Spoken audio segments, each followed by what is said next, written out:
So do you remember when we started the content library?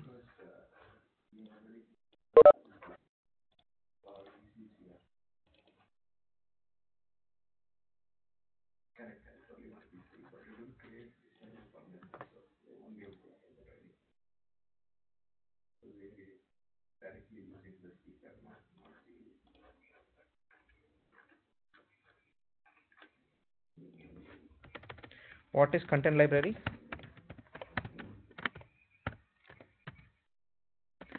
Anyone can tell what is content library? It's a centralized gateway so that other, people from the different data store means like they can access that particular, images or templates. Suppose I'm in Mumbai and we have a different data store in the other means location. We were having in a different, uh, domain so that we can just access with each other. Yes, fine.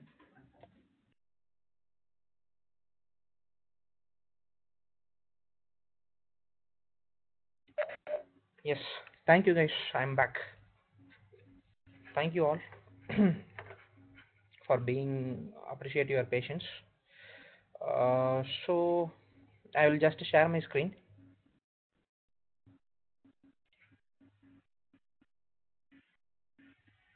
Hope you can able to see my screen now.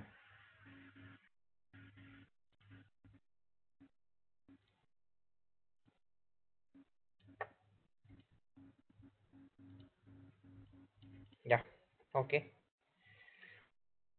So till yesterday we saw about this content library. So content library is nothing but synchronization of files across vCenter.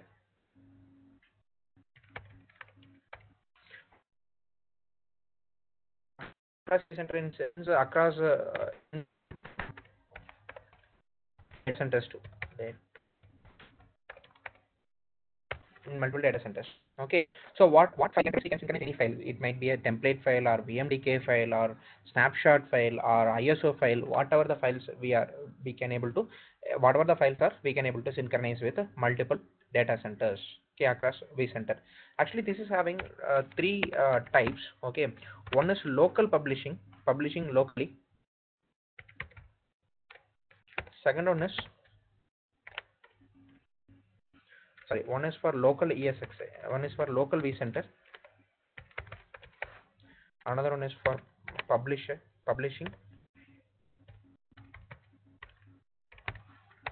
the third one is for subscriber. So which means local vCenter means it will be available for local. So no need of going and then searching for the template and which template I want to do, nothing like that. Okay, so no need of browsing the data center every time.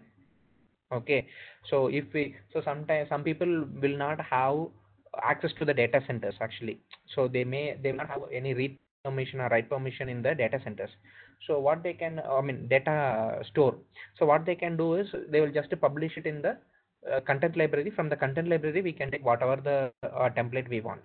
Okay, so and then publishing means it if we can, if we are sitting in the head office, and then if we want to publish, and then we want to publish it to the across the data centers, then what we can do, we will be acting as publisher, and then our branch officers, they will be acting as a subscriber. Okay, so this is the three types. So here we can't able to act as a publisher or a subscriber. Why? Because we are not running any other vCenter apart from one.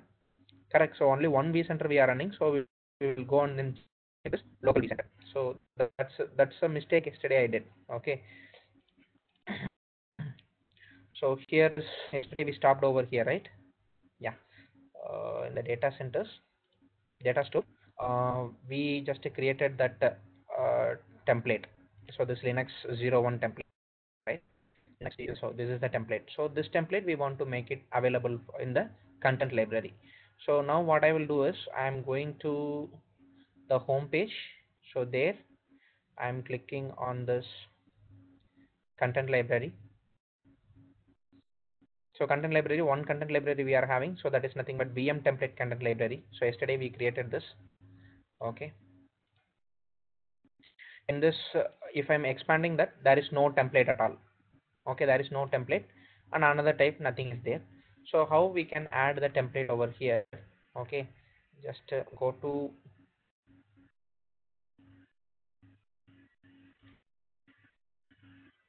host an image.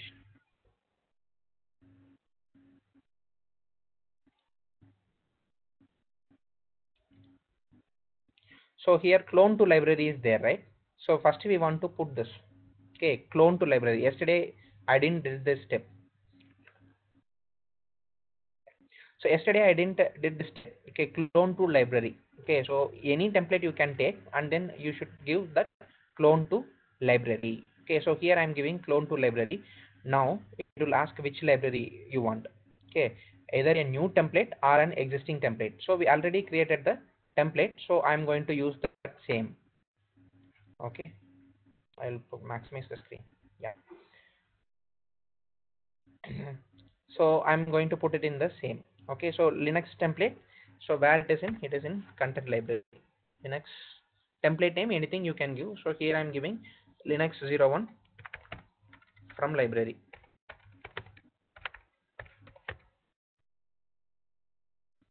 From library.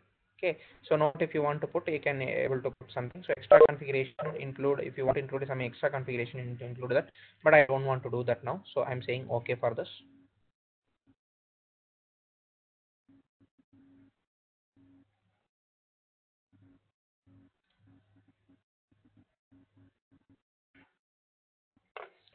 Now if you go to content library, you can able to see that Linux file, Linux template. So I'm going to the content library once again. I should see the uh, content library. I should see the template now one.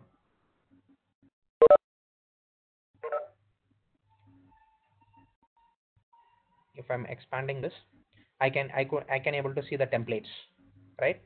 So from here again you can put it back to the put it back to the as a machine. From this template you can create the machine. So this template is now available locally.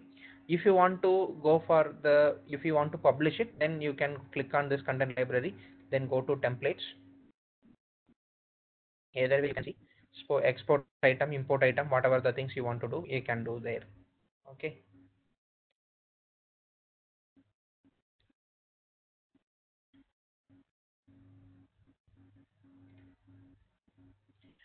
go to configure. So this is the URL. Okay, so this URL you want to give it as a subscriber, and then you want to first publish it, then later you can subscribe to that particular thing. Okay, as of now I'm not going to do that. What happened?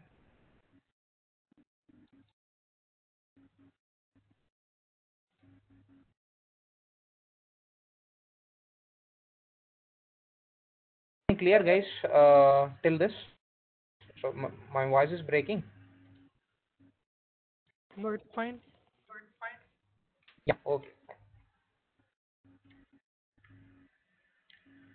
So this is what our templates are used. So I'm going to implement this template as a virtual machine now. So this is actually locally we stored. Okay, so from this I'm going to implement.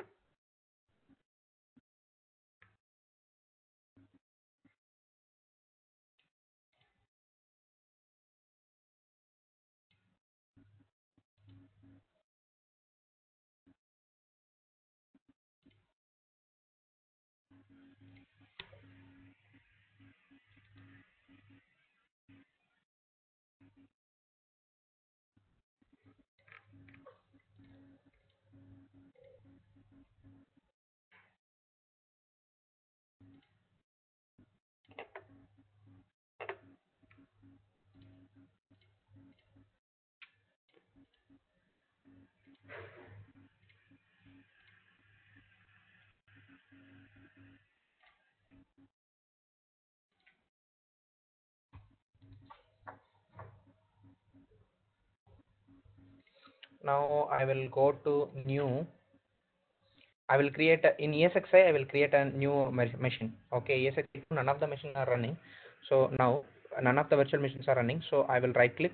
and I will go for new virtual machine. Okay,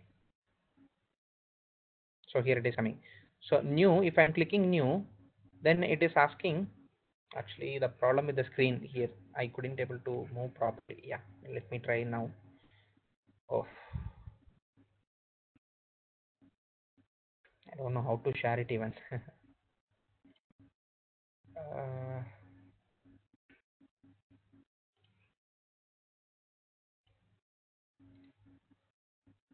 uh, see new here. Actually, that option is coming down. Why? Because that screen size is the problem. Okay, I couldn't able to select it properly. So I will use the keyboard here. Okay, I'll try to use the keyboard. Or you can set up the resolution.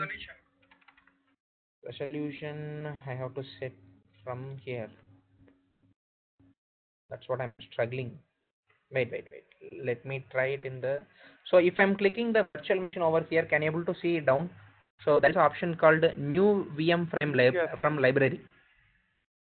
Can you able to see this down? So if I'm Yes. so yeah, so that option actually it should come there, but due to the full screen mode, it is coming down. So now I will select it by using keyboard.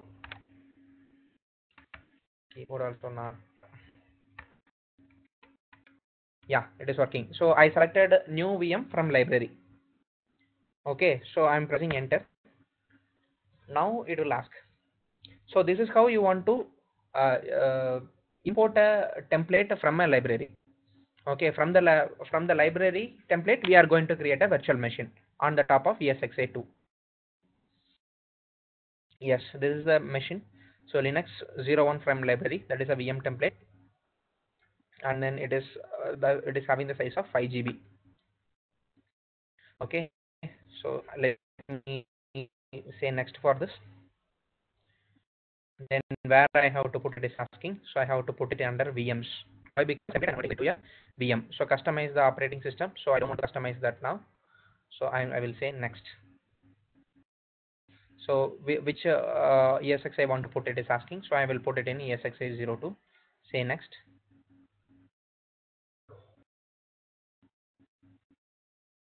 Next it will give me the review details.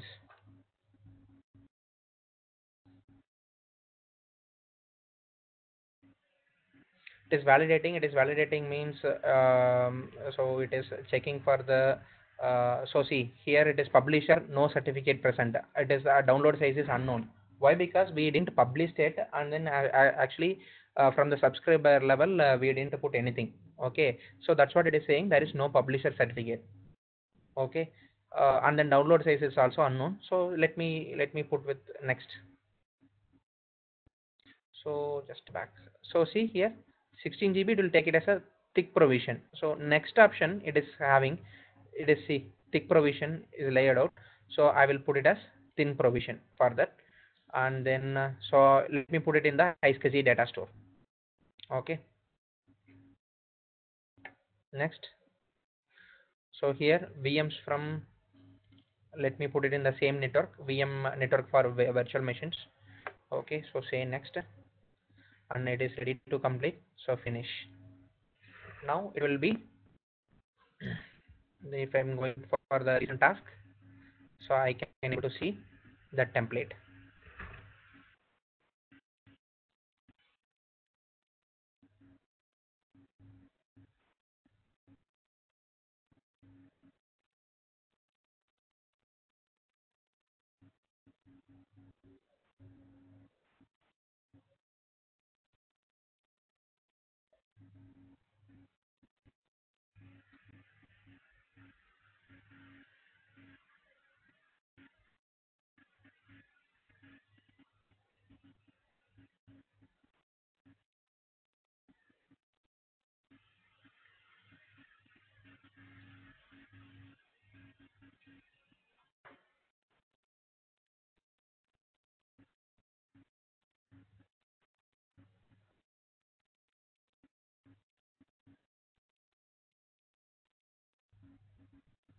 So it is a little bit slow. Why? Because it has to provision the hard disk and everything. So that's what it is taking a little bit of time.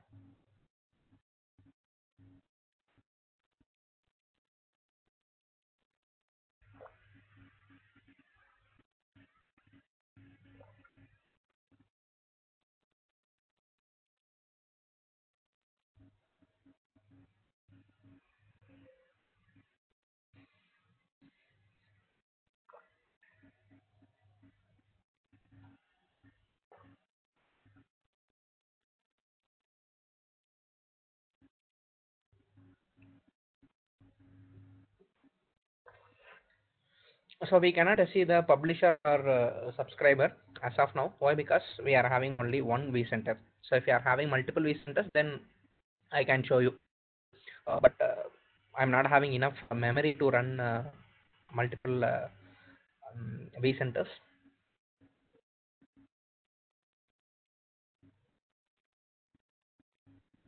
Hope you got the concept, right?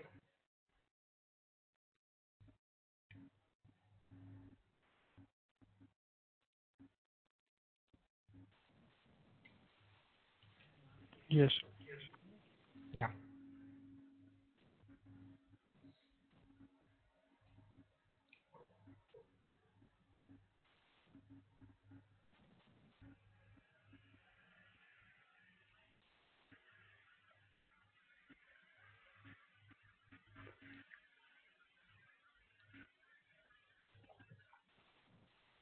So after completing So this, we will power on that machine.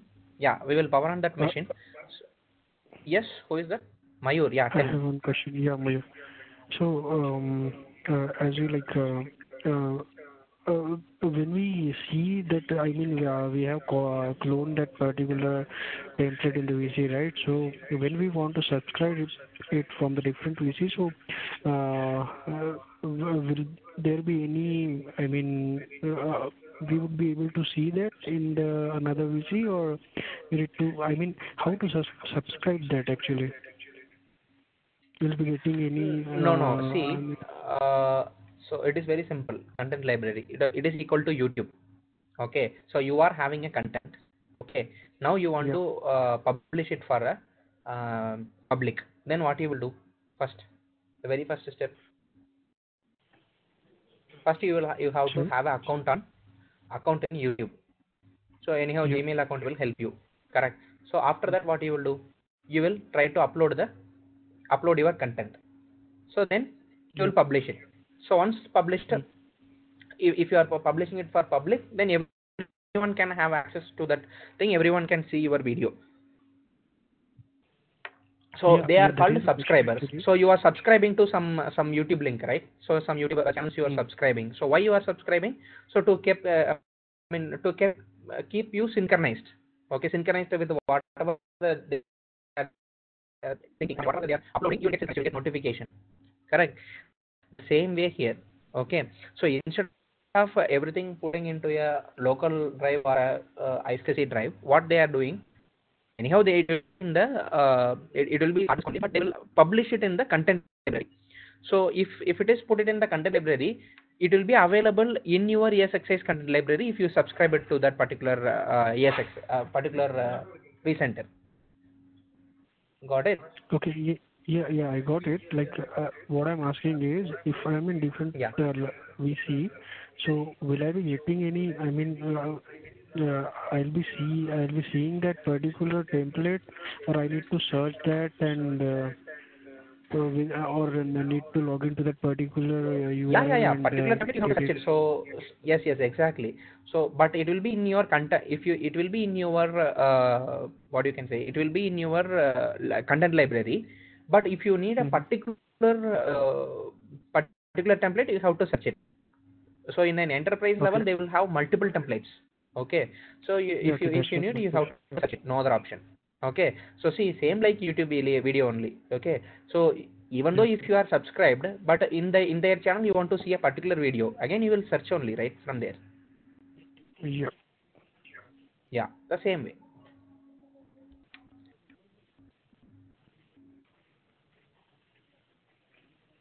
Yeah, now our machine ready. Okay. So this is a machine. Okay. So where it is coming from? From I have implemented this machine from the library. Okay. So I can power it on now. Power, and then I can power it on.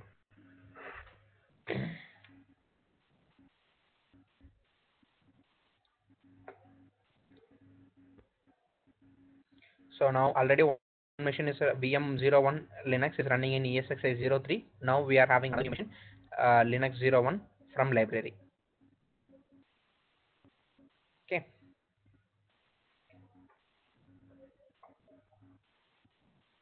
So that's all about content library. So any other doubts you are having from content library?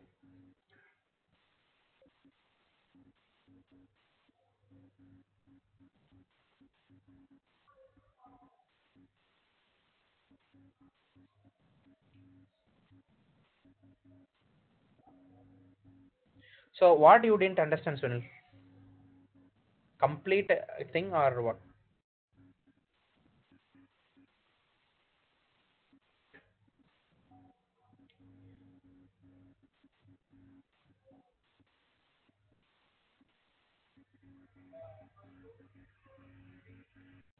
How to publish I didn't take. Okay, how to publish I didn't take. Why? Because I'm not having another vCenter vCenter server. Okay, so how to publish I didn't take. Okay, but in how to use a local content library, that I take. Okay, see, you are working in a, assume you are working in a data center. Data center means it is not a small, it is completely big. It is equal to 12 football ground. That much big it will be. 12, 13 football, so that much equal it will be. Okay, so very big data centers. Okay, so you will run storage on side, you will run ESX on side, you will run these on other side, at least 4 or 5 centers for backup. Okay, so by what will happen? You can't able to go and search for template each and every time in the hard disk or here. Okay, locally. So on every on the top of every so assume in that particular data center you are having, you are running a VCS 4 VCSAs. Okay, vCenter appliance. Okay, so you can't able to log in each and every VCSA, and then you can't able to search for the template, which template it is. Okay, for that reason what I'm going to do is I am making the content library, and then I'm going to publish it for all the VCSAs. Now all the VCSAs can able to see this template. Okay, that is the main goal over here. So instead of logging into each and every VCSA and then checking for under this icon, under this template icon, and then going and then searching. Say, so very simple. So whatever the VSSs they are accessing, they can go to home, and then they can go to content library. From content library they can check the what is the template they want. They can implement as a VM. That's, as a publisher you will add so many template over here. So whatever the templates the branch offices required, you can add it over here. That is the main goal of content library. Yeah. Okay,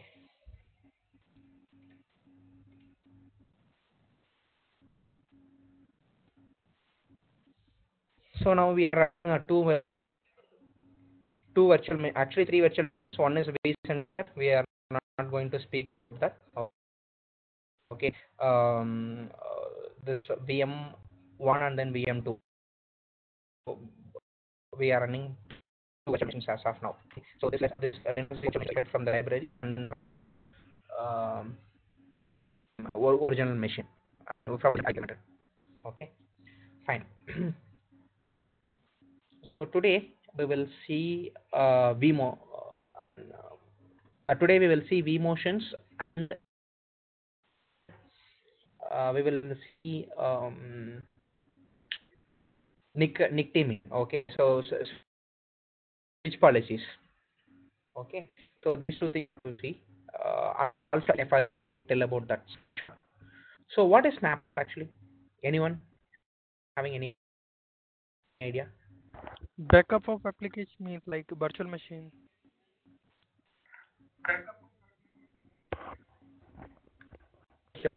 No.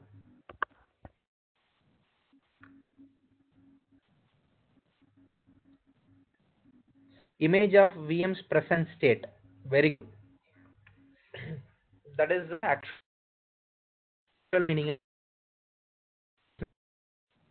Short. What we will do. Your So in voice our is real breaking up. environment, what we are doing? So the memories. Yes. In the real environment, I mean in the real world. Okay, as a human being. Okay, what we are to capture our memories.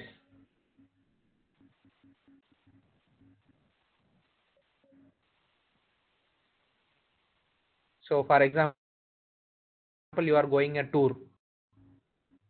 world tour or India, complete India yet, okay, or otherwise you are in the local, okay. Okay, done. So this is due to some network issue, I think. Okay, sometimes it is having issue with the network. Okay, fine. So snapshot. So what I just asked you, uh, what uh, what is that snapshot will? I mean, in real world, as a human, okay. You are going for a world tour, or you are going for complete India tour, or at least in the local place you are going somewhere. Okay, so to keep our life memories, what we are doing,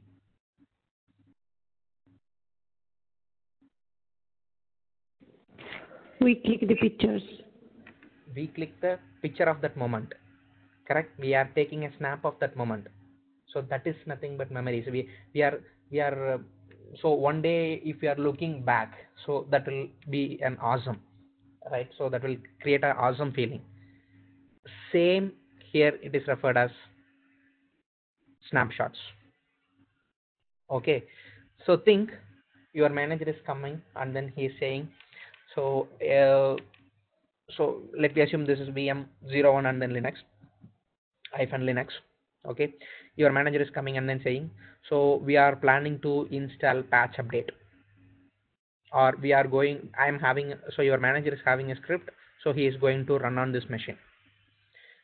That machine, that script will destroy some of the files from your machine, or that patch update will not work properly. So during that time, what we can do, so can we able to install the fresh machine and then will do the work, complete work, or what we can do, we don't know. So here, before implementing a patch update, or before implementing that script, what we can do, we can click a photo of the current status of the machine. Okay, that is nothing but snapshot. So what the snapshot will do, so it will freeze the current memory, and then it will get stored as a file. Okay, it will freeze the current memory status from the RAM, and then it will store as a file. Okay, so then after that you can install your patch updates as well as whatever the things you want, what however want. So even if it is creating some issue, what you can do, you can go back to your memory, and then you can feel that awesome experience. That's it. That's all about snapshot. So here I'm not having any patch update or any script. So what I will do is I'm going to create I will open this Linux machine. Okay, I will close this. So assume, so fresh machine, I'm going to take a snapshot. So this is my fresh machine, I didn't do anything in this machine, Linux machine. So I will go here and then I will right click, and then there is a option to take snapshots. Okay, over here. So and I will say take snapshot. So now it is asking, so snapshot, and it is coming with the date as well as with the time. So if you want to rename, you can rename this snapshot 01, and then you can make this as a description, fresh machine, fresh machine. Okay, so snapshot the virtual machine's memory. Yes, we want to do that. Okay, snapshot the virtual machine's memory. If you say okay, what will happen? Now it will freeze that memory status, and then it will put it as a file. So let me say okay for this. And then I'm going for the recent task to check the snapshot how it is taking. There was one more option. Why it is used for? Yes, what is that option? There was a snapshot with the memory and I think quiz, right? Snapshot with, okay, let me do one more snapshot at the time, we'll discuss about that point. Okay. Okay, so now the snapshot is done. Now I am going to that machine. So now your manager is coming with the patch update. So he's creating a folder over here, and then create folder. So patch update. So I'm not actually having any patch update, so I'm just creating a folder. Your call is on hold. आपका call hold पे है. तुमचा call hold पर आहे. So guys, please go on mute. Yeah, thank you. So patch update. So then now, so this is patch update 1. I will rename it as patch update 1. Patch update 01.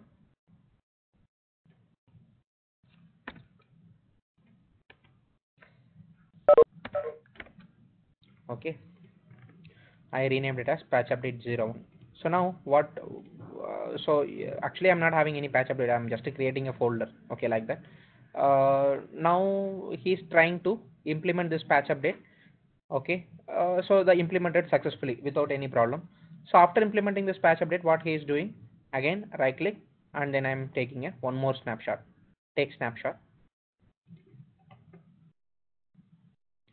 So now I'm going to take this snapshot as snapshot 02, description with patch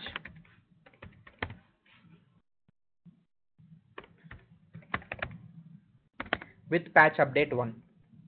Okay, with patch update 1. So fresh machine with patch update 1. So you are asking about this one, right?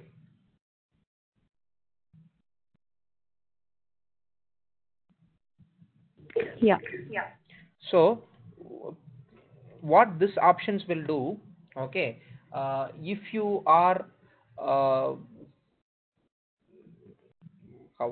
I can explain this, for this actually we need a VM tools to be installed, but the problem is if you are reverting it back, okay, okay, let me do one thing. Okay, so I will do the thing and then I will explain this. Okay, say okay for this. Anyhow, we installed that VMware tool, right? So no problem.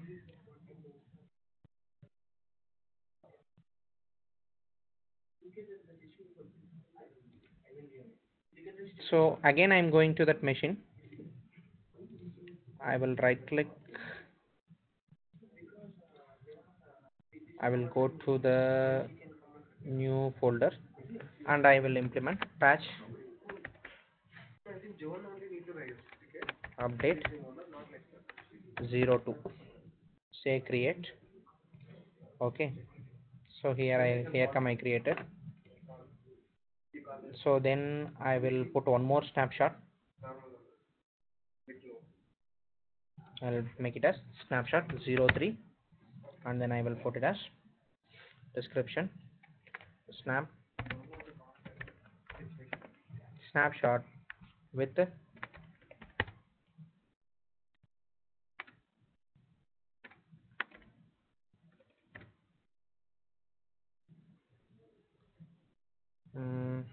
snap 02.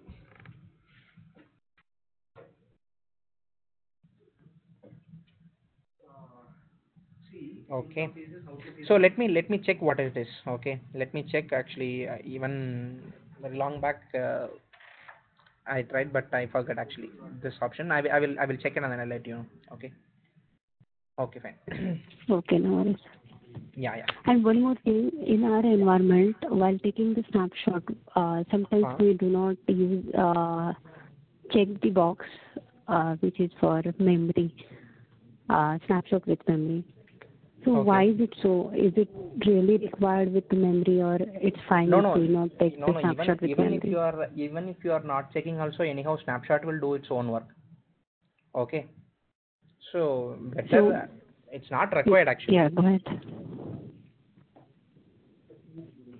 Okay. Yeah. So what's the use of that option then?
Yeah. So I got it actually. What is the thing? Okay. In the backend, I just checked it. Okay. I just paused this and then I checked in the backend. The thing is here. Okay. Um, where we left, that option has been completed. Yeah. So while we are taking the snapshot, okay, take snapshot option is there, right? So what is this option is doing? This machine is in the current running state. If we want to capture the memory, virtual memories thing, then we can check, or otherwise it's not required. Okay, anyhow it is going to um, do the things. So what is this option will do? For example, you are copying something to the hard disk, virtual machine's hard disk, but at the time you want to capture something. Let me assume you are one of the file is downloading from the internet. Okay, so that time you want to take a snapshot. Okay, so what is happening? Downloading means it is writing in that which means it is writing in that hard disk, correct? So at the time if you want to take snapshot, just you want to click this option. Okay, so something is writing, or if you are copying into the hard disk. Okay, so and then when the disk is in the writing format, still you want to capture the data. Okay, you want to check this option, or otherwise it is not required. Okay, so just click this snapshot the virtual machine's memory and then say okay, that's it. I hope you got it now, right? Yeah, but the downloading is 60 or 70%, so it will take the current state of that machine only, right? I Yeah, mean, till correct. the time. 70% it is Yeah. downloading means, so then once after you are reverting back, okay, so to that particular thing again that download will resume. So if the internet connectivity is there. Okay. Yeah. Okay, perfect. Yeah, so and then copying is also in the same way. So 70% of the copy is done, or 80% of the copy is done. Okay, so again if you are reverting back, then it will resume back again. And but everything should be available, your network, everything should be available. Okay. Yeah, so I just checked it in the back end, so I just paused it and then I checked it. Okay, fine, thank you, thank you. Thank you for that great question actually. So it remembers. So what happens when we uncheck the snapshot, the virtual machine memory option? It will not capture the memory. Okay, so it will not capture the memory, it will just take the option. So it will not store as a file. It will not store as a file. It will just capture the memory, but it will not store as a file. So here I will show you. Okay, cancel this. Now I'm going to cancel that. So where this machine is stored, it is stored in ESXi03. Okay, that is fine. Under hard disk, iSCSI. Where is that Linux machine?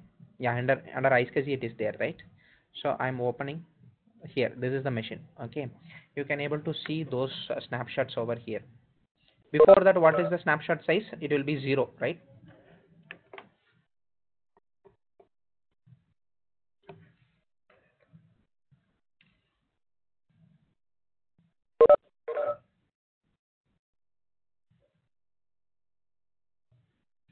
Yeah, see, you can able to see here.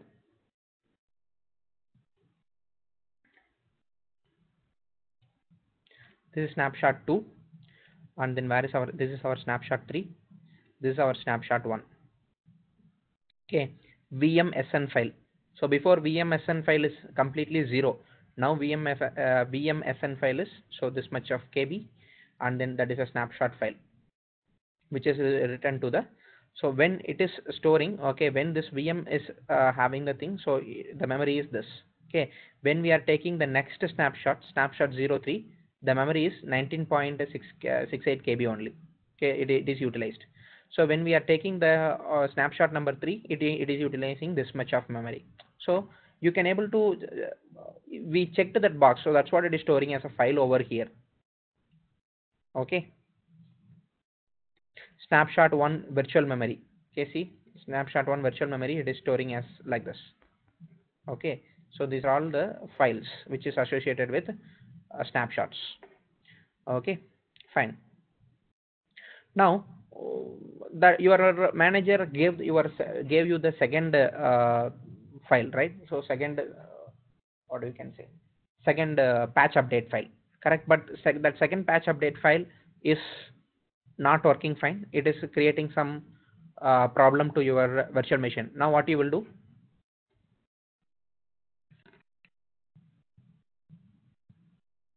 I can revert the snapshot. Yeah, you can revert the snapshot. So you can revert back to the snapshot. So how to revert it? Right click and then go to snapshot. So here manage snapshot is there. Okay, manage snapshot. So here you can able to take. So see here, now we are here. Okay, before that we took 3 snapshots. Okay, so snapshot 01, snapshot 02, and then snapshot 03. So your last snapshot is not working fine, so I am going with the previous snapshot. Okay, so all actions I am taking, and then I will go to revert. So it is asking to revert. So when you are reverting, what will happen to the last snapshot? So if I'm reverting, so I will give no for this. So if I'm reverting to the first snapshot, what will happen to these 2 snapshots?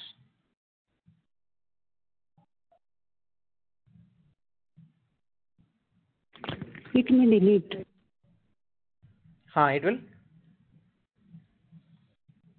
will be there, or it will get deleted.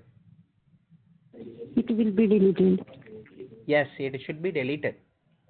It will be erased. Very good. The exact word we should say is erased or deleted. No problem. Okay. So here I am going to take here, the second one, and then I will delete it. Okay. I will revert. I'm not going to delete. Actually, I will revert. So snapshot 03 I should not see. Okay, I'm reverting. I will say yes for this.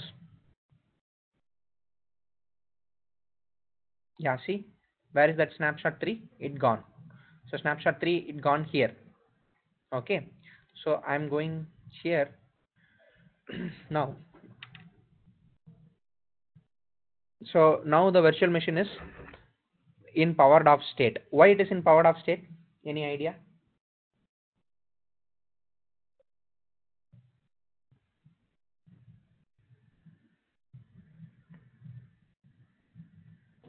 Because Why that our is an image. No, it is not an image.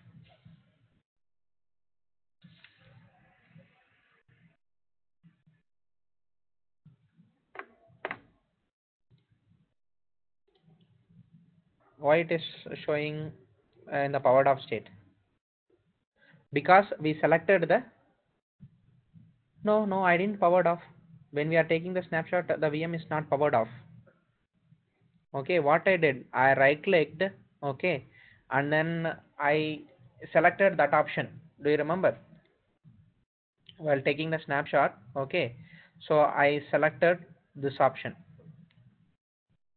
QN's guest file system. QN's guest file system, when it is writing at the time, it will make that system to shut down, and then it will take the snapshot.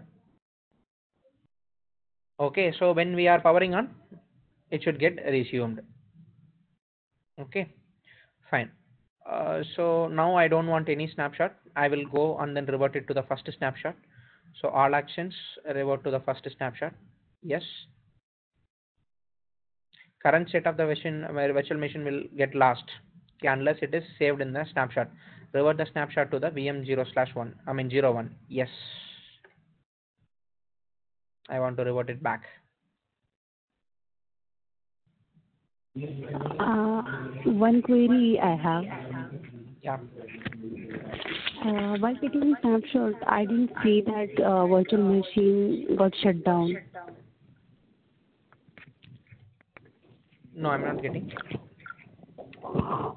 I know, you said while taking snapshot, it will shut down, then it will take a snapshot.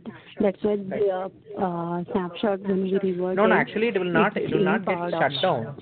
See, listen, it will not get shut down. It will be in suspended state. The machine will be in suspended state.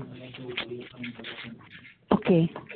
Okay, it will not get shut down. It will be in suspended state. So sorry if I'm used to that term. Okay, so it will be in suspended No state. problem.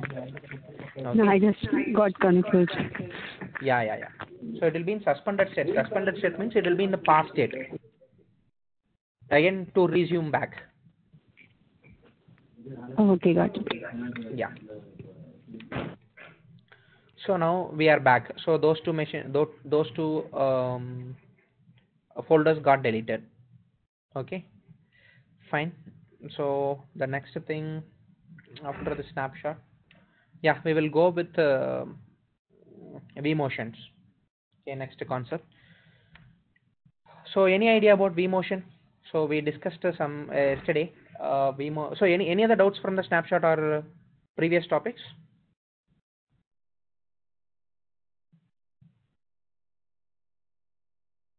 Shall we proceed with vMotion? Yes. Yeah. Okay, fine. So vMotion. So what is vMotion? Any idea? We discussed yesterday. What is the difference between vMotion and migration? Vmotion is a light migration of machines from one Yes. host to another one. Right. Then what is migration? Uh, by migration is just when machine is means powered off stage or just just copying from one host to another one. That is Very called good. migration. Very good. That's it. So why we need vMotion or Uh, migration? so vmotion is required when we are just when we need high availability or something of a machine. Suppose we are hosting means we are having machine on one host. So in case Huh? it's getting shut down, so or hardware failure. So in that case, those machine will be migrated to the working one. Okay. Very good. Okay. So that's what we are using. If we have resource crunch, we can use the Yeah. migration. Yeah. So see. So ESXi's we are running, correct? So let me take a simple example. So on the top of this ESXi's we are having virtual machines. So these two virtual machines are running in ESXi2, and then this machine is running in ESXi1. So now, what I want to maintain this hardware, ESXi hardware. Okay, so due to some reasons, or I want to add NIC card, or I want to add some hard disk, local hard disk there, or I want to troubleshoot some motherboard issue. Okay, so for whatever reasons, so somewhere I'm going to shut down this machine. If I'm shutting down this machine or due to overload it is getting shut down automatically, that will come under high availability. Okay, so anyhow this hardware, due to the, if the hardware gets shut down, whatever the reasons might be, what will happen to these two machines if these two machines are critical machines? Critical machines in sense very important machines. So one is having web server, another one is having database server. So let me assume like that. So what will happen? So here so many people will be having access to this. So if this hardware goes down, automatically these machines will also get shut down.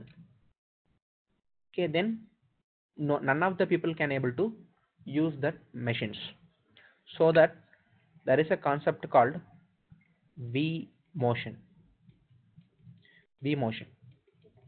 So what this v motion will do, it will move the machines, virtual machines, from one machine, one ESXi to another ESXi without losing a single drop of packets. Okay, with high full connectivity, it will move. So that's what that's a concept called vMotion. We can do the virtual machines vMotion, or we can, there is a concept called storage vMotion. So storage vMotion means we can take this virtual machines and then we can put it in a common iSCSI storage, or from iSCSI storage we can move those files to the NAS storage, or from the NAS storage we can able to move it to the local storage. Anywhere we can move. So that is nothing but storage vMotion. Okay, or we can do both at a time. vMotion, storage vMotion, both at a time. Okay, so there are three options. So when we are configuring, we will come to know. Okay, so either you can move only the machines from one host to another host, or you can move along with the storage, or or you can move only the storage. So these are the three options available when you are doing vMotions. Okay, so what are the criteria you should consider when you are going for the vMotion? What are the criteria you should consider? Anything? Storage do's and should be don'ts. shared. Huh? Storage Very should good. be shared. Storage, definitely storage should be shared. Okay. So think you are having a ESXi like this. Okay, one ESXi, another ESXi. So this machine is residing in ESXi2 and then this is in ESXi1. Okay. So this machine is residing in ESXi2 where it is having the local storage. Okay, where it is having the local storage. When this machine tries to move over to that machine, it will move over there, but what will happen? It will search for the local storage again, but there the local storage will be different. At the time you can't able to do vMotion. So until unless you are having a common data store, okay, common data store, you can't able to move the machines. Second thing, Host should be have license. Should have yes, very good. license. Host should have proper license. Okay, these two things have I mean each and every SXA should have the proper license. Any other thing we want to see before moving a machine? Configure a VM kernel port on each host. Very good. We can do the vMotions on any kernel port, no problem. Okay, but recommendation is go with a separate dedicated network. Okay, go with a separated dedicated network. Why? Because when it is moving a machine, okay, it will copy the memory status, okay, from one machine to another machine. How it will move means it will copy the memory status, it will copy the memory of this virtual machine to over there to the next machine.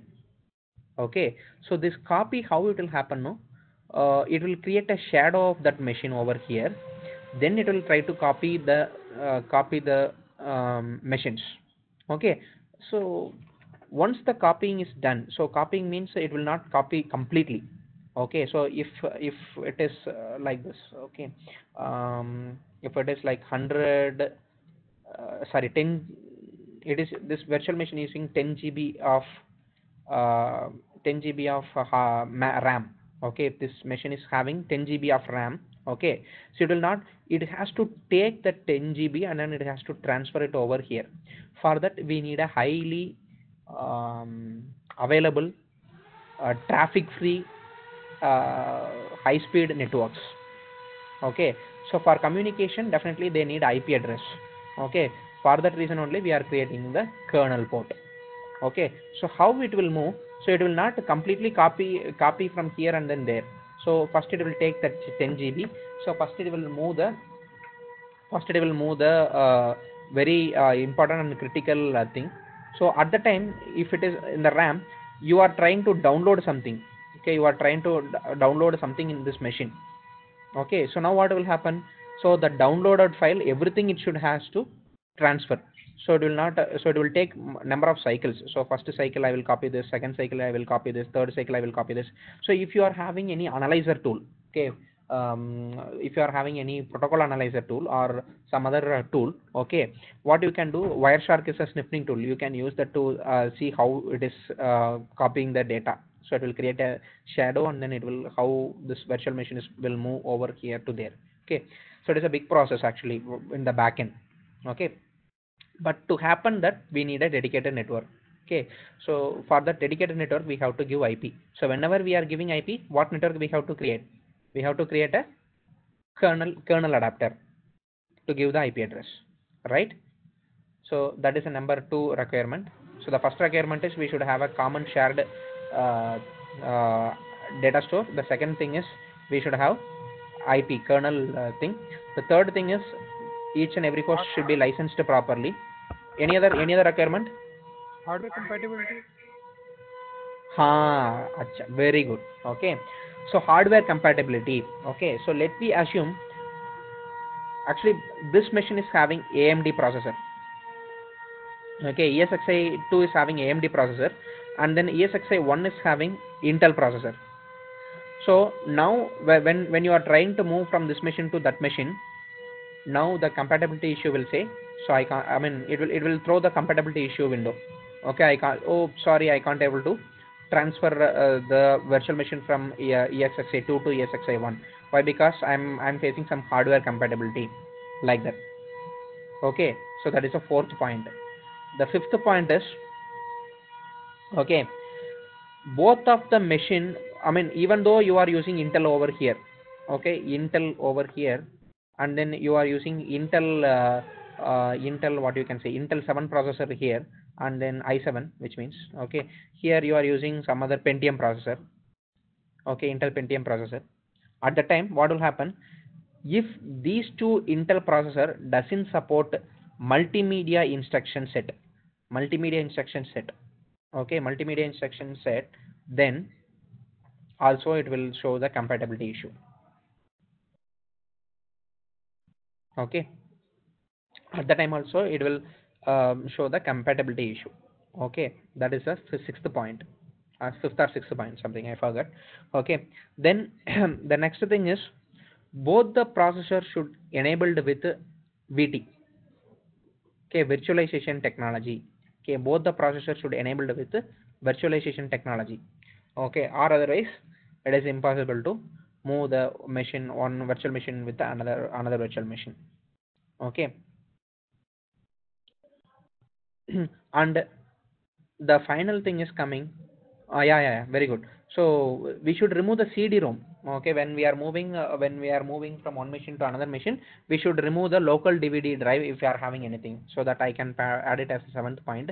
Before that, I want to add one more point. Sixth point is, if we are giving, okay, for this ESXi, if we are giving um, a processor as 2 core, okay, and then if you are giving here the processor as 1 core, at the time also it will not move, at the time also it will not move. So we should check all these thing before configuring the vMotion. Okay, so anyhow, no worries, I am running these two ESXis in the same hardware, so no need of worrying about anything. Okay, so only two things we have to check. So whether our data store virtual machines for I mean data store for these two virtual machines are shared, and then there should not be any local DVD, sorry, local CD DVD mounted on that machine. Okay, fine. So after that we have to create a kernel port, and then we will start moving the machines from one host to another host. Okay, clear? Yeah.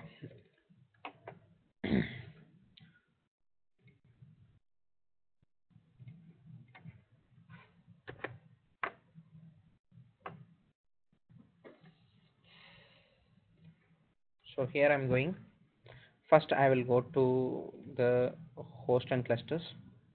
There I will see. So before that, I want some more machines. Okay, I will create 4 machines totally. Okay, and then we will move one by one. Okay, so now only 2 machines are there available. Okay, I will create some more machines and the Linux template. So I will name it as VM03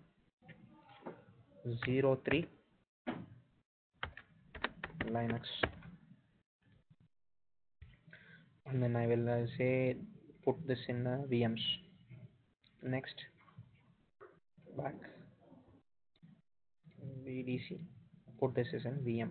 Okay, next I am going to put this in ESXi3.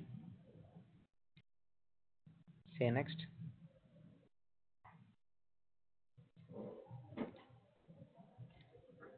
NFS, I will choose NFS for this machine. Okay, and then I will say next. So customize and then power on this machine. Next. So customization, yesterday we specified some customization. I'm going to use the same customization template. So say next and then finish. So I will create one more machine. So let that machine power on. So post that I will create one more machine. So totally 4 machines we will create.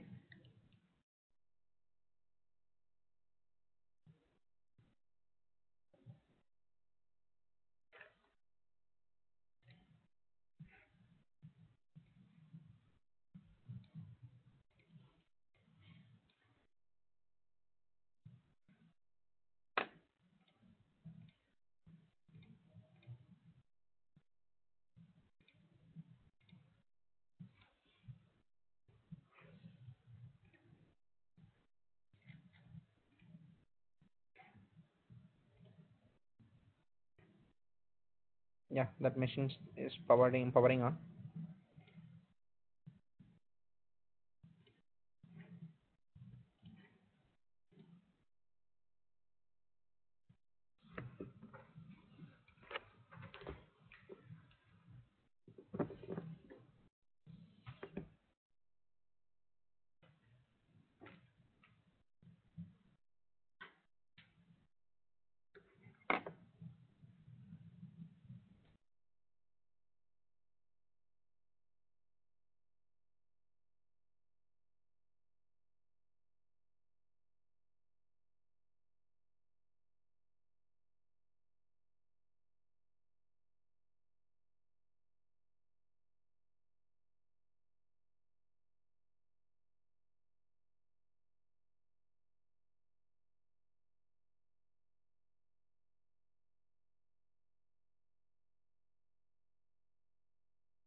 Guys, I'm not speaking. I just check the status of of my machine. So how much memory it is utilizing, my base machine.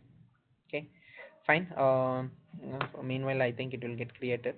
Yeah, it is completed and then it is powered on. Okay. One more question I came. Why we use VM kernel for vMotion instead of vMotion port? Yeah, a good question actually. It is. The thing is, we are going to use TCP/IP. Okay, so dedicated VM port is there means we can use that. Okay, so if we are not having any dedicated vmotion port, or we can, yeah, we can still use that vmotion port, but I want here everything is connected through TCP IP, right? So that's the reason I'm going to use that VM kernel port. Okay. So if we use vMotion port, so it will not connect it to the TCP IP, is it? Yeah, it will be like a normal VM group port. Okay. So I think VM03 is also created. Now I will put one more machine. Again, going to template, right click, new VM from this template. I will put it as VM04 Linux. I will say to put this in VMs. This time I will choose ESXi 3. Next, or I will put it in ESXi 2, where there only one machine is running. Next, I'll disk format. I'll choose iSCSI for this.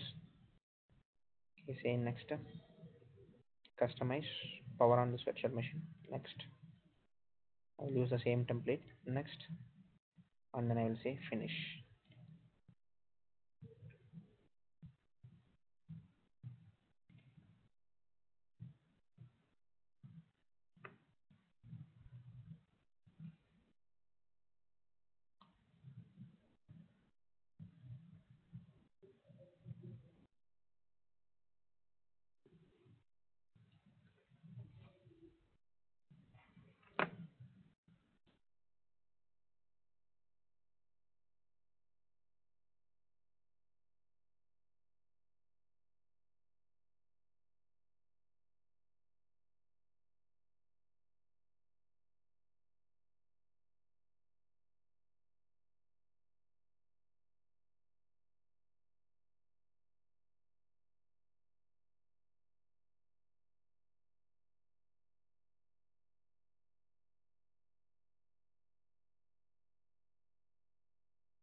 So let it create. Okay, meanwhile, what we'll do, so we will go to the each and every ESXi, and then we will create a kernel port.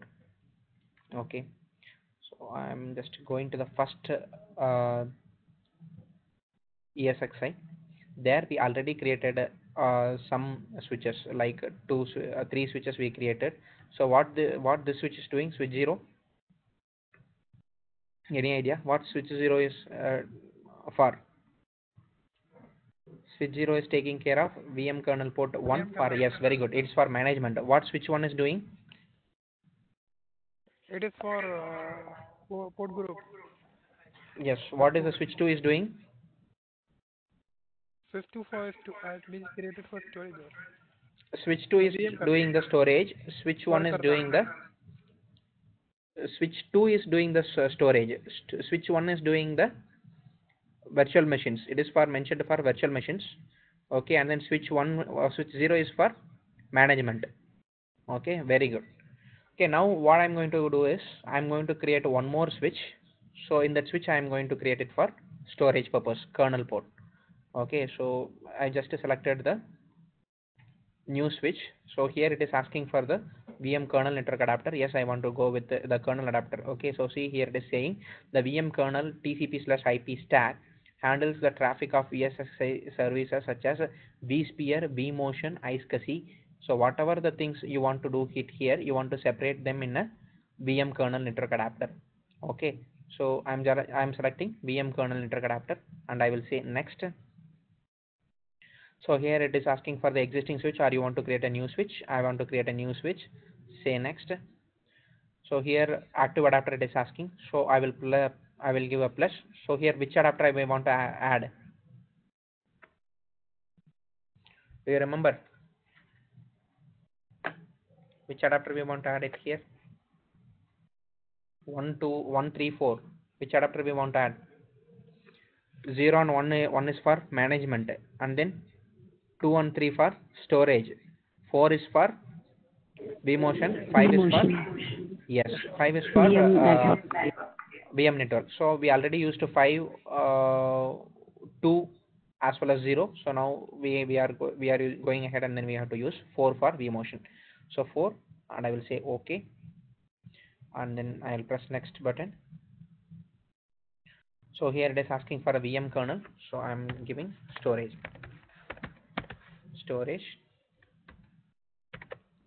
Okay. So and then here your question. So who asked that question? Poonam, I think, right?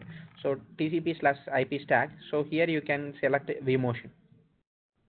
Okay, in the TCP IP stack. So here available services. So this is what you asked, right? Yeah. Yeah. So if even you can select like this, no problem. But if you are selecting like this, so in future I can't able to come and then uh, provision or management. I can use this VM kernel port for some other purpose. It is only dedicated for vMotion.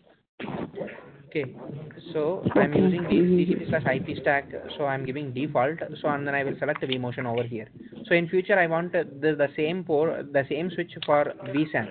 I can check it here, or I want to use it for provisioning some machines, so I can check it here. Or fault tolerance if I'm using, I can check it over here.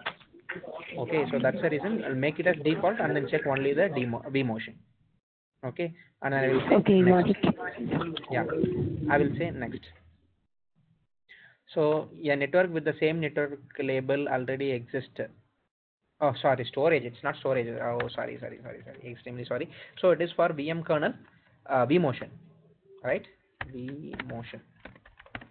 Okay. So VM kernel for vMotion. So I just gave it a storage. Okay, that's what it is saying. So the unique name. Okay. So vMotion. So say next. And then here I will use the IP address. So what is the network we want to give it here?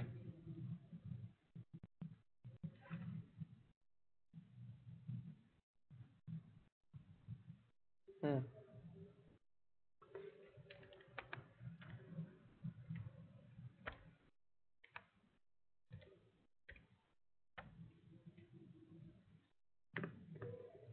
Yes, any idea?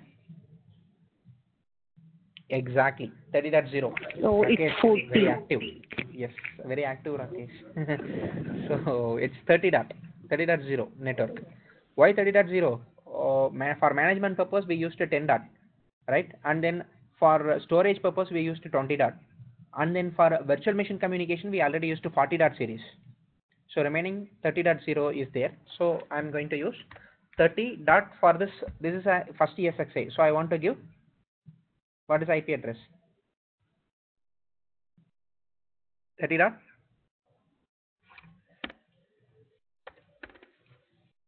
Yes, very good. 30.5.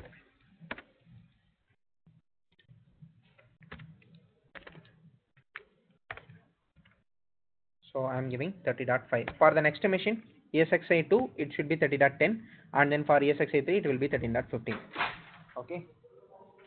So I will say next for this, and then I will give finish. The same way, I'm going to ESXi2, and then I'm giving new one. Say next, new switch. Say next. I will add the adapter. I will select the 4. Say next, and then say next for this. So here VM kernel, vMotion, and then I'm going to give it particularly for vMotion. Say next. Use static IP address. So here 192.168.30.10. So here 255.255.255.0, and then I will say next, and then I will say finish. So and then the third machine, right click, the third machine, just to go to virtual switches, add one more virtual switch. Say next for this. I'm just repeating the steps. Okay, this is the problem with the standard switch. So see, for creating one kernel port, I want to go into all the virtual machines, and then I want to create the switches. So if I want to apply some policies, I have to go into all the machines. So if I'm having 10 virtual switches in one ESXi, and I want to apply 10 different policies, okay, in all the ESXis, then think about my work. Okay, so first switch, second switch, so 100 times I want to do the same. So that's what we are going for, the distributed switches. So that topic we will see tomorrow. Okay, so say next, and then active adapter. So here I'm selecting 4. Say next. So VM kernel should be vMotion. Say next, select this vMotion. Say next. Use static 192.168. Um, 30.15, 255.255.255.0. Say next, and then finish. Done. So our kernel port is ready, and then let me check our virtual machine is ready.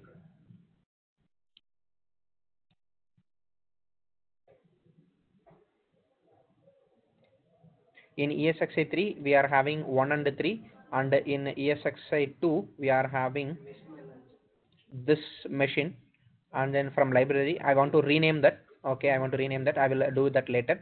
And then VM04 Linux. So 4 machines we are having in totally.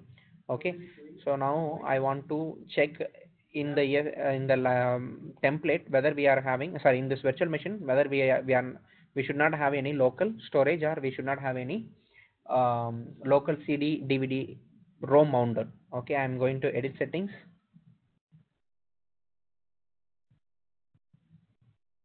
So let me check it here. CD DVD, so nothing is mounted. Why? Because why it is not mounted anything? When we are creating the template itself, I just disconnected. Do you remember? Or otherwise I said template will create more much space in our from our hard disk. Yeah, so at the time itself I removed. So that's what it is not here. Okay, fine. And any other thing we want to do? So hard disk it's not local hard disk we are having, so no problem. So but our thing is disk file is in iSCSI storage, so no problem. Fine, I'm going to cancel this one. VM4 Linux.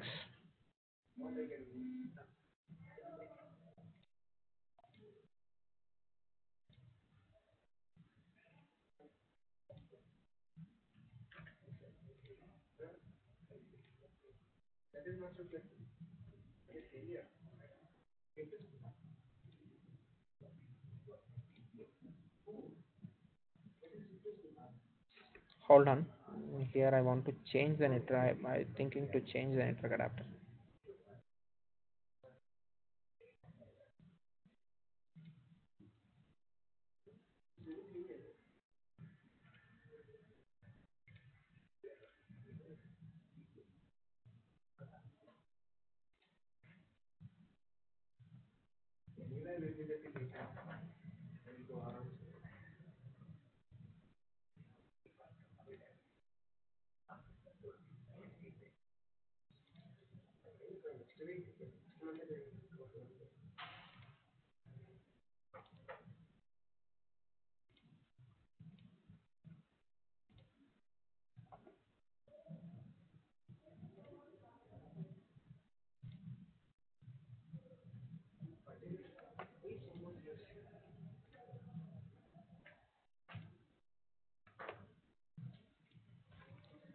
Okay, done. Okay, actually I had some issues with the network adapter. That's what I changed. Okay, so it is not getting the IP address properly. So now all the machine is having IP address. So Linux 01 from library is having 192.168.40.14. Okay, and then Linux 04 is having 40.17, and then Linux 01 is having 40.13, and then 03 is having 40.18. Okay, so now what I want to do is I want to rename this machine. Okay, so from Linux 04 Linux to what Linux 02 VM02 Linux. So like that I want to rename. So how you can rename actually machine? Just a right click and rename it. and then a rename. So if you give like this, what will happen? You can rename it here, but think about the inventory. So in inventory it will be renamed, but think about the hard disk, the backend, whether it will get renamed. Hard disk and all, it will not get renamed. Okay, hard disk file will be still Linux 01 from library only. It won't. So what we have to do actually for renaming everything? So if I'm renaming something here, so it should be also renamed over there.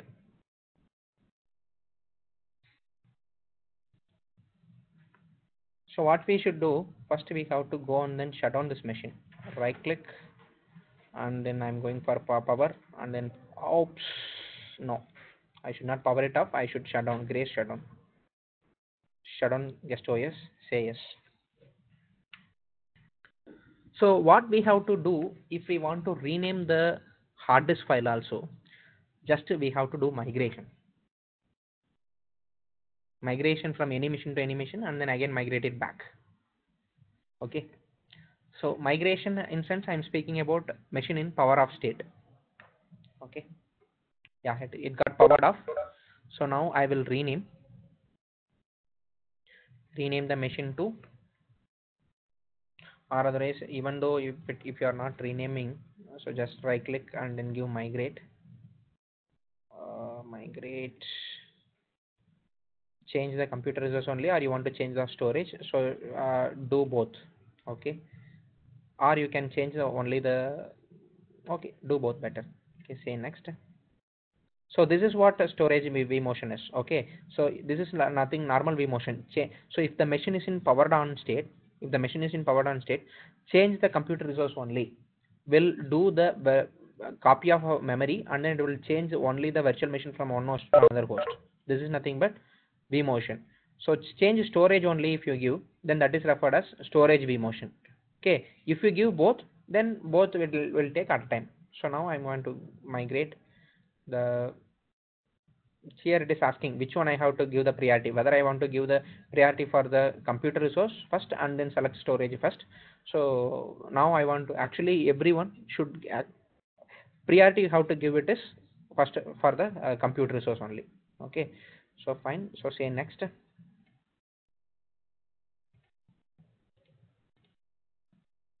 I will put it to ESXi03. Next.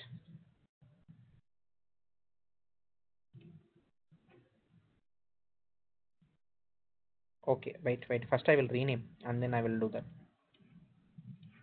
I will rename, right click and then I will go for rename. Then I will say this as VM02 Linux. Okay, say okay for this. 02 is already there. How come? Where it is there? 02. Oh, it is as a template, right? I will rename the template then.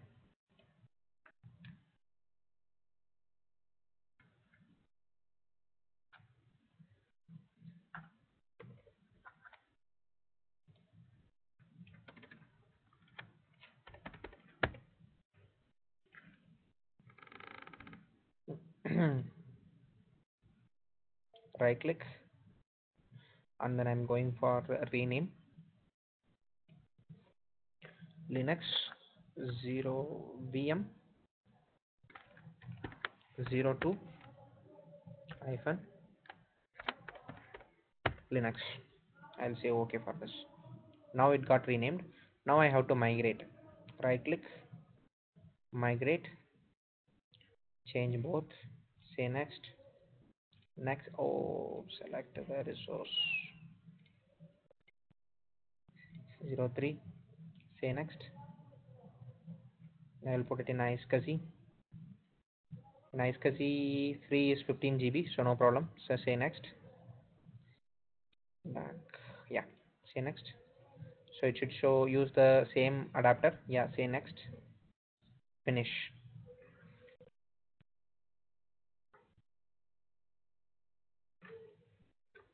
Yeah, I think now it should take the name in the data store also. So let me go and then check it. iSCSI. First we will check whether it got moved completely or not. Yes, it got moved. Okay, no problem. So now I'm going here and then I will refresh.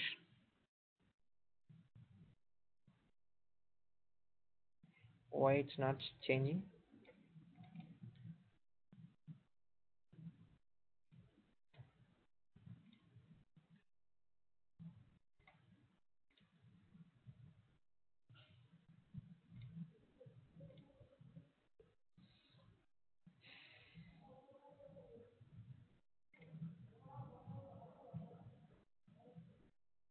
Yeah, it came to NFS. So actually it is in NFS. Sorry, it is in NFS, not in the iSCSI. It is in NFS. Okay, so NFS I selected there. Okay, so it changed it to VM02 Linux. Okay, fine. Now what I'm doing is I will once again right click and then I will power it on.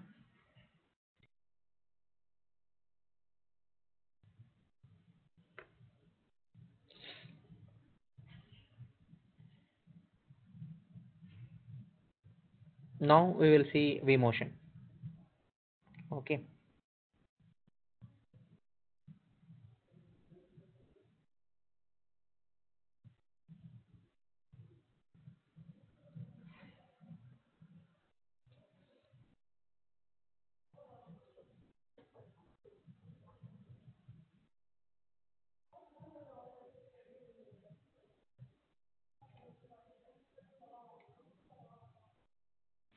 Hello.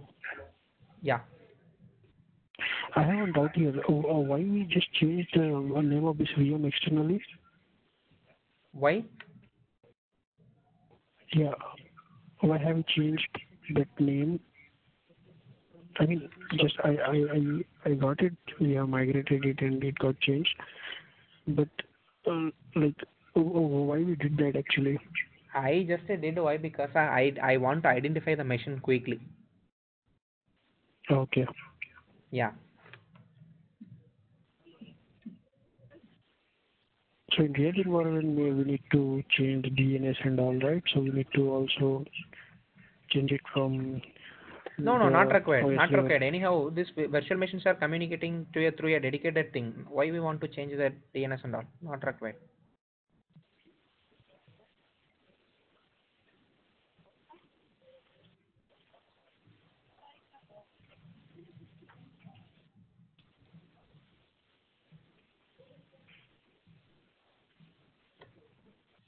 So I will put VM1 here, then I will put VM1 itself selected for 2 times.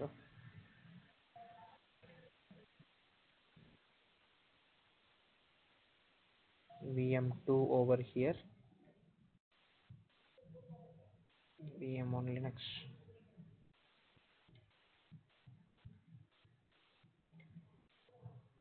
VM3 we required, right? VM3 console. VM3. I'll put it over here, right? Yeah, fine. So see, now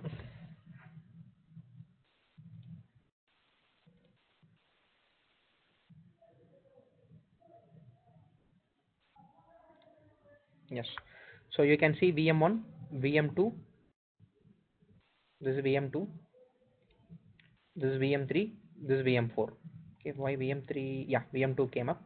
So this is VM1, VM2, VM3, VM4. Okay, so VM1 is having the IP address of, so VM1 is having IP address of 40.13. Okay, VM2 is having the IP address of 40.14. VM3 is having the IP address of 40.18. VM4 is having the IP address of 40.17. Okay, now I want to move the VMs like this. Okay,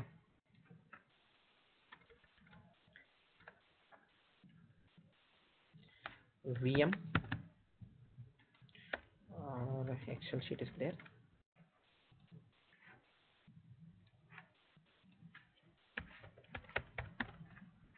Yeah,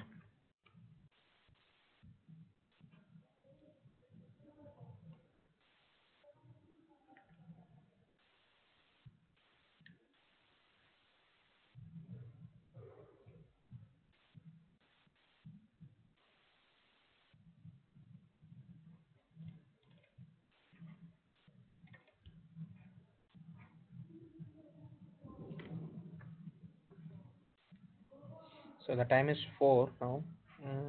So first we will see this and then later we will go for break. Okay,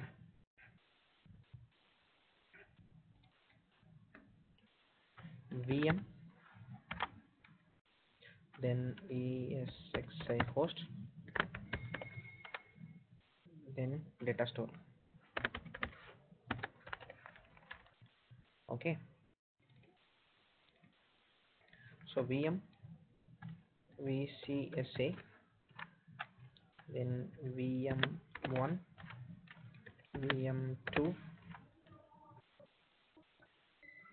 3 and 4. Okay, this should be resided in ESXi1, so no other option. Okay, so we should not change the VCSA to some other host, we will lose the connectivity, so let it be in ESXi1. So this should be in ESXi2, and then here ESXi2, let me assume this machine is in ESXi3, and then this is in ESXi4.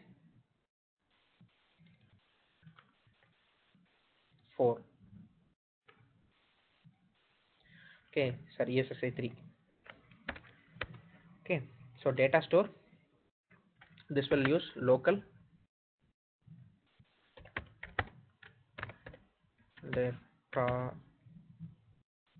yes, store, which is nothing but CSI, local data store. This should use I, okay, and then this should use NAS, this should use iSCSI, this should use NAS. So this is my requirement. Okay, so let me assume this is our requirement. So based on this requirement we will move the systems. Okay, so VM1, which means VM1 Linux, is should run in ESXi2, and then it should have iSCSI storage.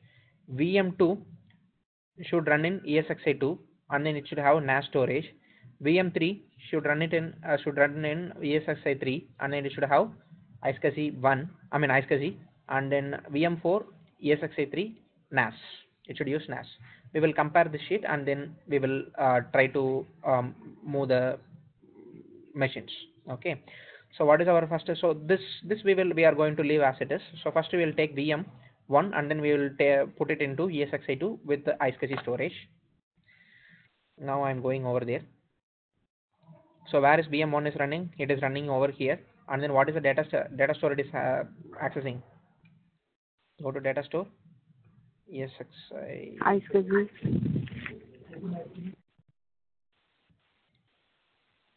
VM1 is accessing the data store of iSCSI. Sorry, VM1 data store is it's using iSCSI. Okay, it's using iSCSI. So what we want to do, VM1 we have to keep it in iSCSI only, but we want to move it to where we have to move? We have to move it to ESXi 2. Now it is running in ESXi 3, right? ESXi 3. Now we want to move this machine over there. So before moving, I want to ping some IPs. Okay. What is the Linux machine 1 and then 4? What is 4's IP address?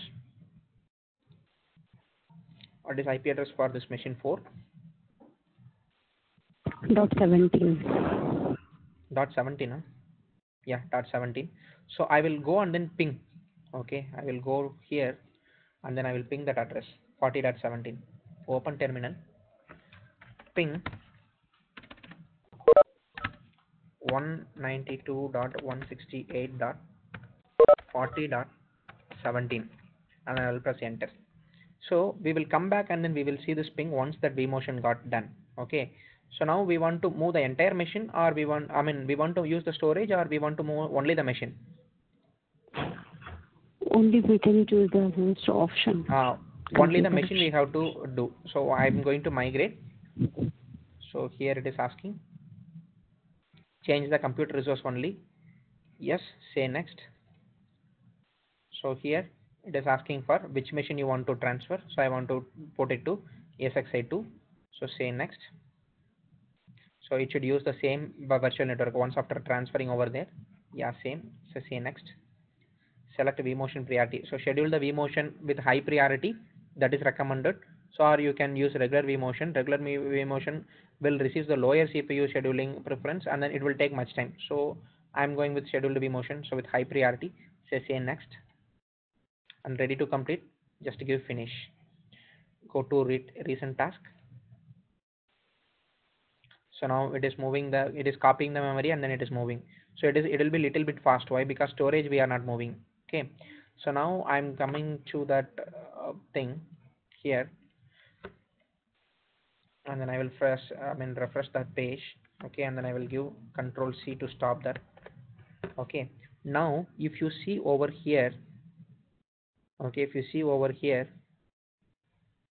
no, none of the ping packet got all the ping packet are successful. None of the ping packet is dropped. Okay, and then if you are can you see any changes in the time? TTL. So TTL is average 2.21111 everywhere. So anything anywhere it got changed, and on average it is taking 2 seconds. Yeah, see here 15 and 11. So these two are the time, I guess, the virtual machine completely moved over that side. Okay,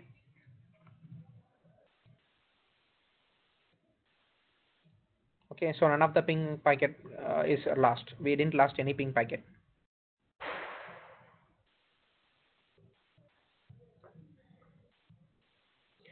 So getting how the vmotion is done? Yes. So now we will take break. So whatever the doubts if you are having, you will just write it in your notepad or wherever you want. Okay. So we will move the systems like this after coming back. Okay. So after coming back from the break, we will move the systems like this and then we will close vmotion. So that's all about vmotion and storage vmotion. Okay. After that, we will come back and then we will see this standard switch policies. Okay, so take break now. The time is 4:05. So come back by 4:25. 4:30 is Okay. fine. Oh yeah, 4:30 is fine. Yeah. Thank you. Yeah. Thank you. Thank you, Matthew. So sorry guys, actually I stepped outside. Okay, so we shall resume. So I want to show that uh, Excel sheet to you for your understanding. It's this here. The problem is with my browser. Uh, Can you share your screen because we are not able to see it here. yeah, sorry, I forgot to share it again. Uh,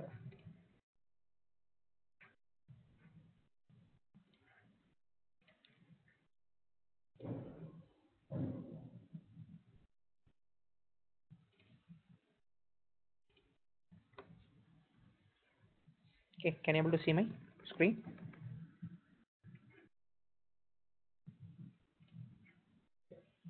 Yeah. Yes. So this is the way we want to transfer. So we just changed it from VM to ESXi2 and then putting them into iSCSI. So now we will take VM02 and then we will put it in NAS. Okay. So it is we want to check where this VM2 is and then which data store it is. So if it is in NAS, then we can leave as it is. So but if it is in iSCSI, we want to put it back to NAS and put it back to ESXi2. So now I'm going to that browser. Oops, browser, I lost everything. I closed the session. Okay. vcsa.cistraining.com.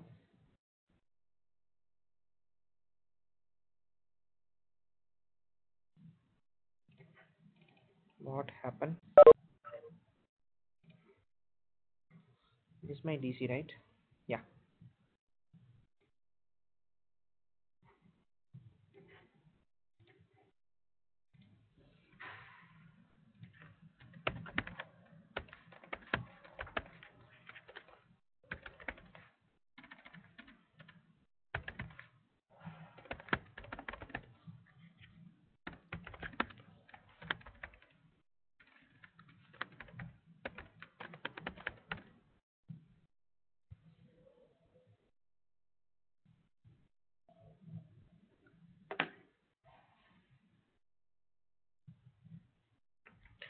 Yeah, so now my VM2 is in ESXi3, so I want to migrate it to ESXi2, and then we want to check the data store also. So the data store what we selected for VM02 is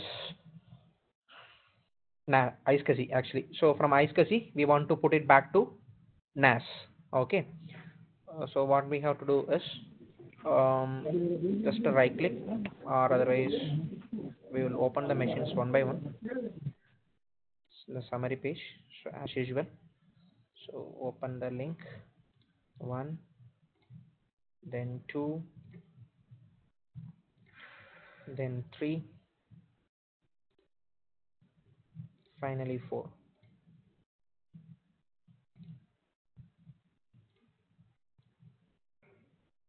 So I will rearrange in this way so that it is easy for me. Yeah, so this is 1, 2, 3, and then 4. Okay, so 2 we want to 2, this is Linux machine 2, we want to put it to ESXi 1. So 2 is living in ESXi 03. So right click and then migrate. So now we want to migrate both. So migrate, and then I will say change the computer resource only, or Third change, I option. want to change both. Okay, so change both the computer resource as well as the storage. So next, so where I want to put, I want to put this in ESXi2, then say next, then I will select that one to NFS. So it is in iSCSI, so I want to do NFS. So let it be thin provision. So say next, and then so let it be in the same VM network adapter. Then say next, and then here it is asking to schedule vMotion with high priority. That is recommended one, or otherwise I can go with schedule regular vMotion, but this will take much time. So that's the reason I'm leaving as it is. So say next, and then say finally say finish.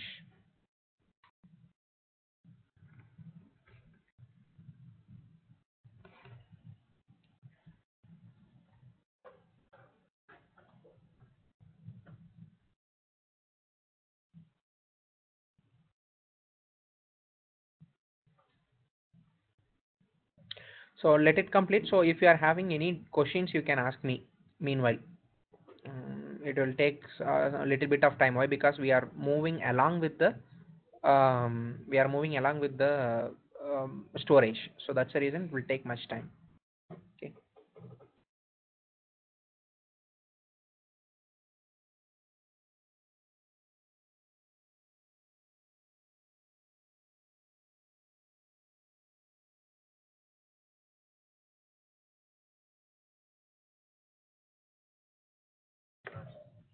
Yeah, Rakesh, what is your question?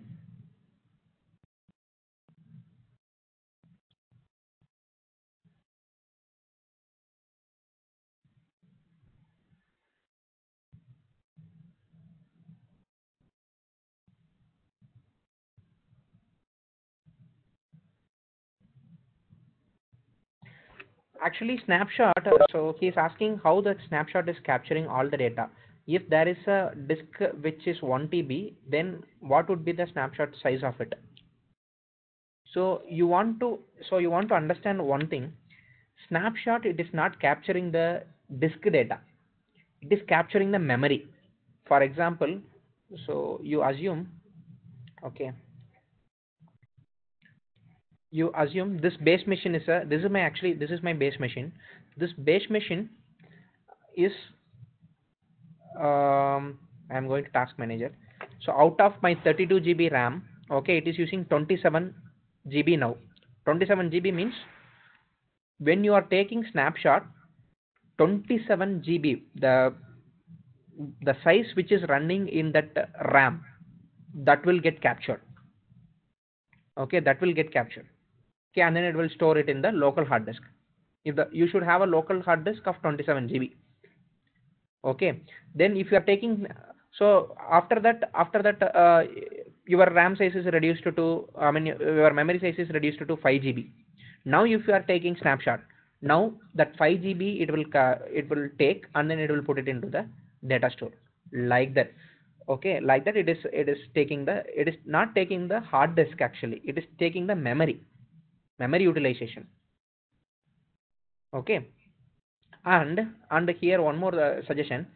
If you are taking more screenshots, okay, you should avoid that actually. So why? Because so in this environment, if it is 27 GB, 27 GB it will get stored in the hard disk. Then again few times it is reducing to 20 GB. Again, if you are taking snapshot, then 20 GB you are required to store that file. So like that. So whenever you are adding more screenshots, so it will consume more hard disk space. Okay, so that's what, try to avoid the screenshots or delete something if you have. Okay, whenever required, at the time you create a snapshot, or otherwise it's not required. And snapshot, whenever it is not required, you immediately delete it. Don't keep that snapshot. Yeah, thank you. Any other doubts?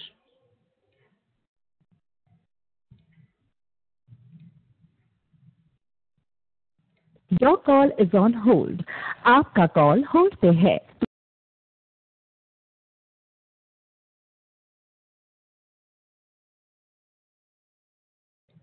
It is now 53%, so let it complete.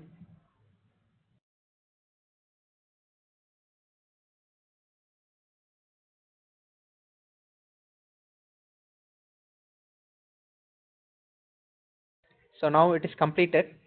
Okay, now my machine should get moved over here. I will just refresh the screen. Yeah, my VM2 is successfully moved over there. And then if I'm going to data store, now it is NFS. Okay, so what is our next requirement? Our next requirement is we have to move this VM3 to ESXi3, and then it should be in iSCSI. Okay, so I'm going to here VM3, and then it is in NFS data store, but it is already running in ESXi3 only, so no problem. So what I have to migrate over here?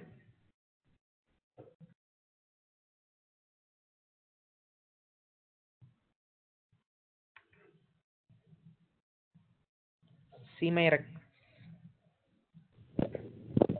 No Only need of storage. Very migration. good. Only storage, right?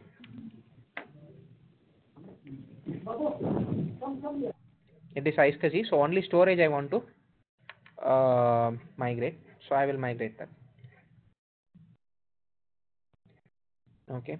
Right click, migrate. So here I am going to change only the storage. This is purely storage vMotion. Okay. Say next, and then I want to select iSCSI. Okay. So then say next, finish.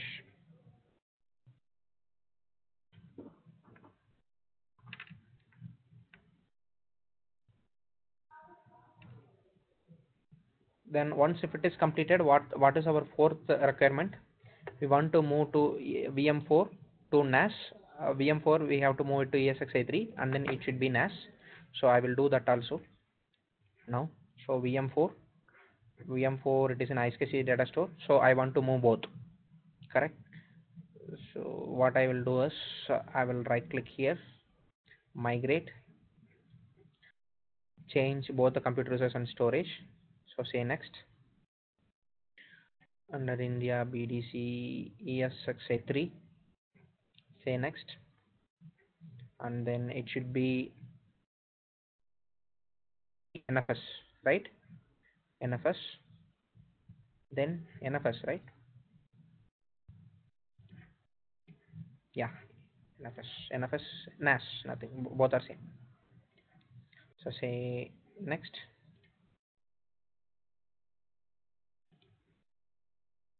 say next, say immediately, finish. So now let it move.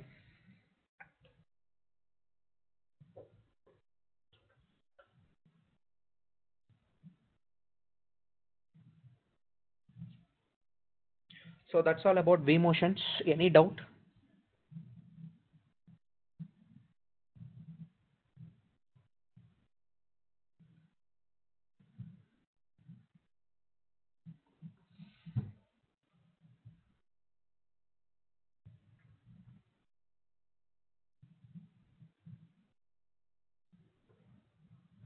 Okay.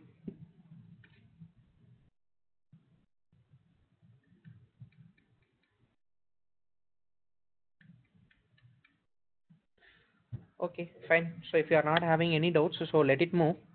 Okay, post that we will see virtual switch policies.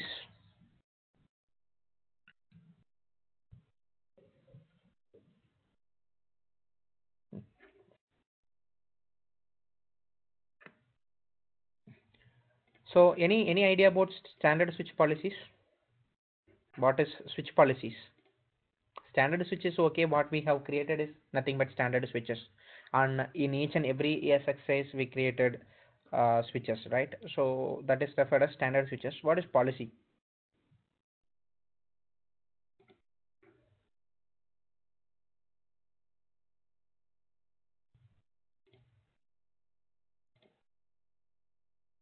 Actually, this is also very important topic when you are working for networking. If you guys from the networking background, or if you really wants to know how the networking in the back end of the each and every ESXi is working, okay, you should know that.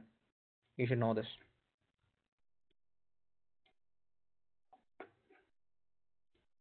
Okay, so fine. So switch policies.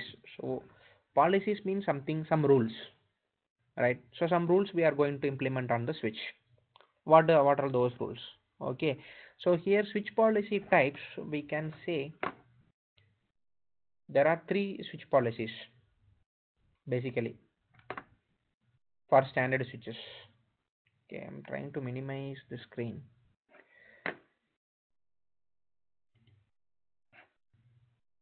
Yeah. Here. Yeah. So switch policy.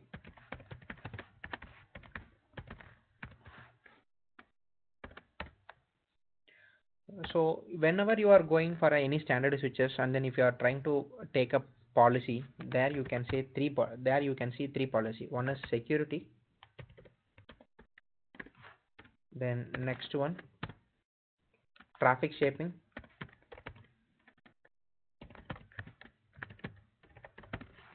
and the third one is nick teaming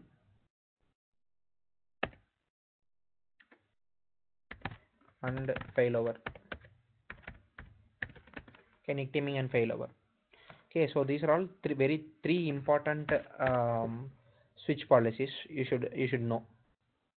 Okay, so under security we are having multiple things again. Okay, under traffic shaping we are having multiple modes. Okay, and then in nick teaming also we are having multiple modes, so that is different, but these three are the basic policies.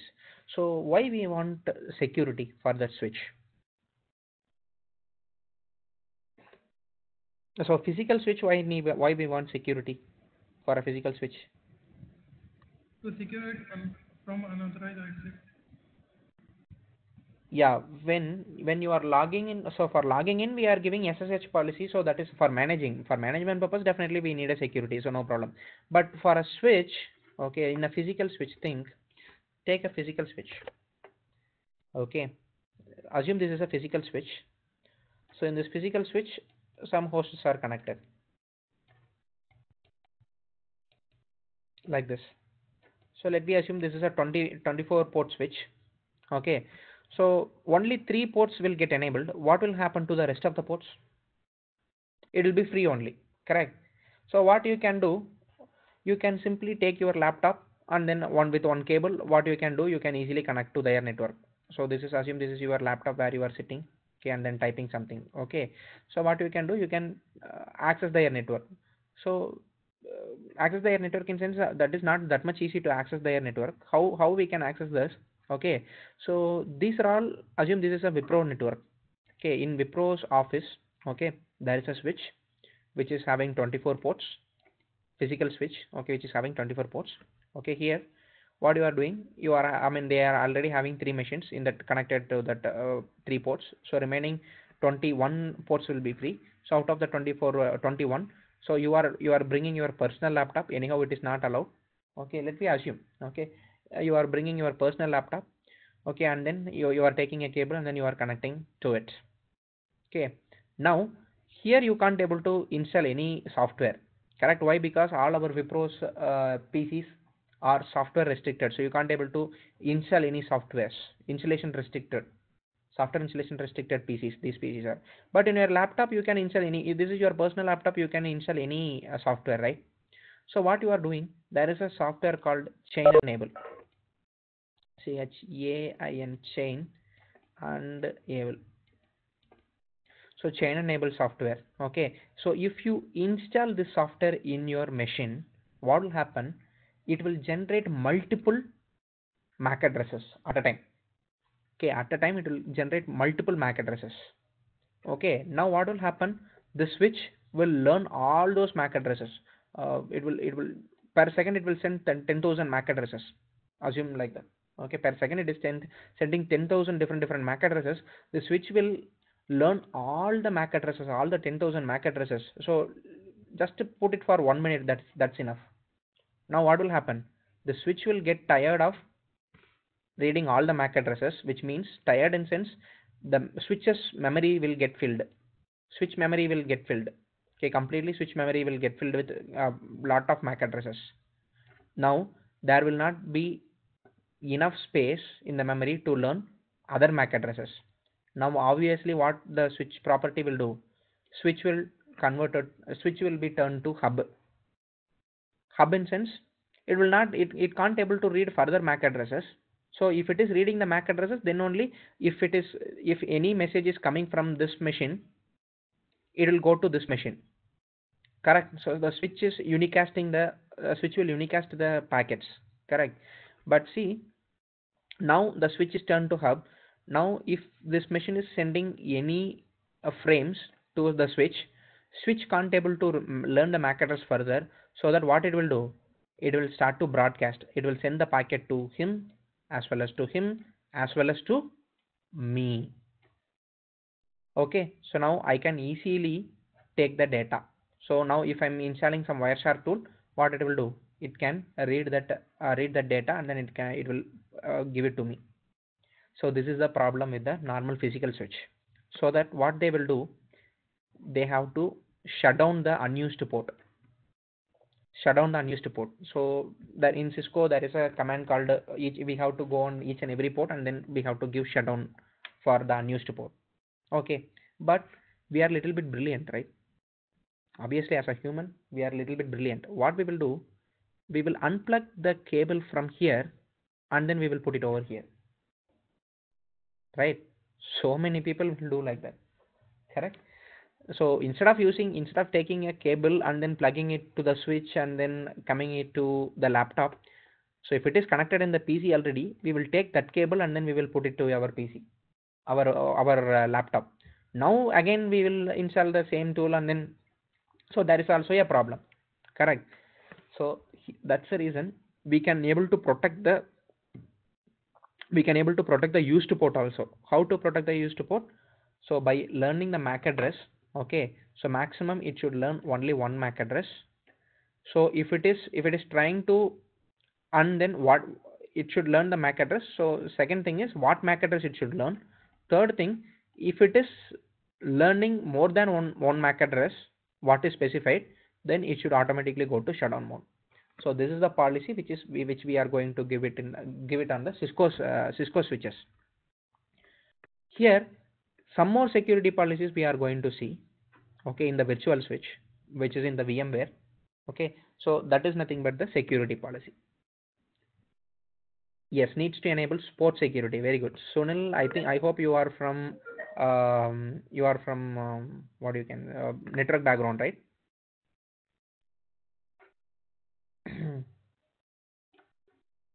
You are from network background.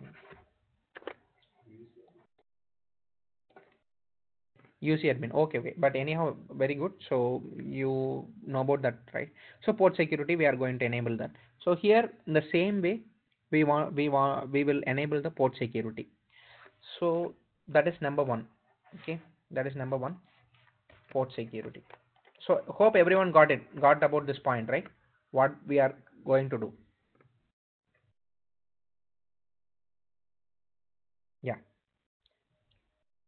Why we require Due chain to enable software? Okay, Poonam asked the question, why we require chain enable software. So chain enable, it's not enable, it's able, able. Okay, so that software will generate multiple MAC addresses per second. So if you are a hacker, then you may, if you may install that software in your laptop, and then if you plug it to the switch port, then what will happen? It will generate multiple machines. I mean, from your PC, it will generate multiple different MAC addresses, and then they will send to switch. So that's the reason we are installing chain enable software. Actually, we should not do that. There, I'm speaking about the hacking world. Okay, Poonam, don't confuse. Okay, the physical environment, how they will protect the switch. I said, got it? Yeah. The same way, virtual switch also having that capability. Okay, we have to protect that. Okay, so that is our first thing. Okay, security. Then second thing is traffic shaping. Traffic shaping means from the virtual machines, it is, well, it is accessing the VM port group. Okay, how much of traffic should flow in that port? So that is nothing but the traffic shaping. So especially when it is for QoS, quality of service. So which machine should have high priority? So that depends upon, we will allocate bandwidth. So nothing but traffic shaping is nothing but we will allocate bandwidth for that particular port, and then we will make that as a full duplex or half duplex. So that is nothing but the traffic shaping. Okay, so coming to the NIC teaming. What is NIC teaming? What is NIC actually? NIC card, right? VNIC means the port which is having in the virtual machine, correct? So let me assume this is ESXi. ESXi. Okay. So this ESXi is we already having six VM NIC, correct? 1, 2, 3, 4, 5, 6. So first two is for management. First two is for management. The next two is for storage. storage. The next one is for vMotion, just now we created. Another one is for VM port group. Okay, so why we want to create two NIC cards here, two NIC cards? Redundancy. For redundancy. Okay, so Yeah. one will be active, another one will be standby. Correct. One will be active, another one will be standby. So if active port went down, automatically the standby port will become active, and then still we will not lose any management we will not lose any management connection. Okay, so let me put both in active mode. Then what will happen? So that is nothing but teaming. Teaming means it will both will work together, so that's what we are referring this as an NIC teaming. And then what will happen if any port got failover? So that's the concept of explaining NIC teaming and failover. So we are going to see all these three things now. Okay, how to add security, how to give traffic shaping, and then how to do NIC teaming and failover. Okay, fine. So this is the theory part of that. So now I'm going to check whether those machines are completed. Yeah, now it's good to see. Yeah, so VM3 and 4 comes to EXSA3, and then VM1 and 2 stays in ESXi2. Very good. Done. Now what I have to do is I am going to select the switch one, which is which we used for VM port group, correct? Recent task I will put down.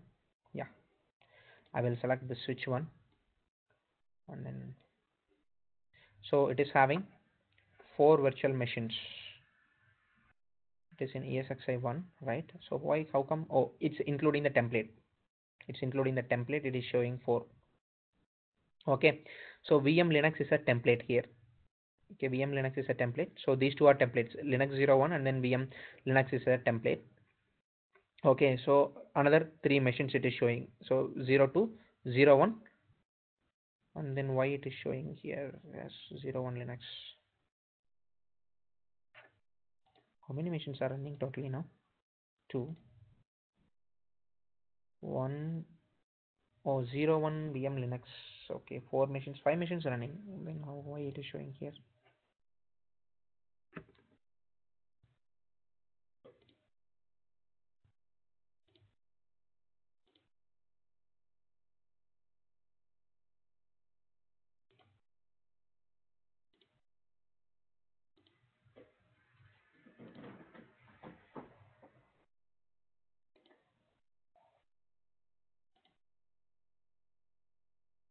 Okay, acha. 2 NIC card is it's having. That's the reason it is showing like that. So I will go and then remove one of the NIC card. So this Linux 01 machine is having 2 NIC cards. I will go and then remove the NIC cards, one of the NIC cards. So edit settings. So see, 2 NIC cards is having. Okay, that's a problem. So I will edit. I mean, I will deselect one. So first NIC card I will remove. Device will be removed. Say OK. Yeah. Now come to virtual switches. Network. Here you can see NVM for this one. Sorry, under VMs, Linux 1, networks.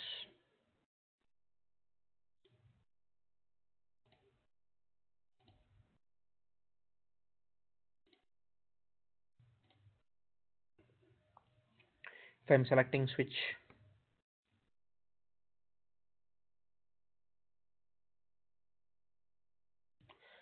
1, now still it is showing 4, so which means it doesn't remove. Why? Because I want to restart this machine.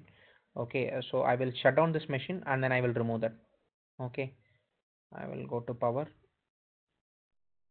shut down. Yes, here also if I'm having 2 NICs I will remove one. Settings I'm going. Here only one adapter I'm having, so no problem. I want to check this machine has the IP address. Yeah, it is having. Here, right click and then go for settings. Here also two nicks we are having. We want to remove one. Okay, I will shut down and then I will remove that. Right click, settings. Here also I am having two. So what I will do is I will shut down the machines. Okay, except two, VM2, and then I will remove that.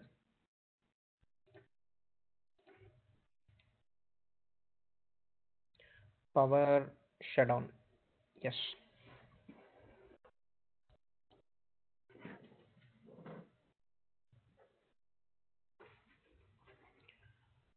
So I will go to VM01, right click, now edit settings. Yeah, now it will be removed.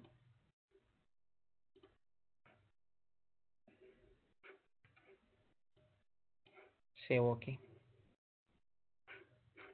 Now again right click, go to edit settings, check now. Yeah, it got removed. Fine. So again I'm going to VM03, edit settings.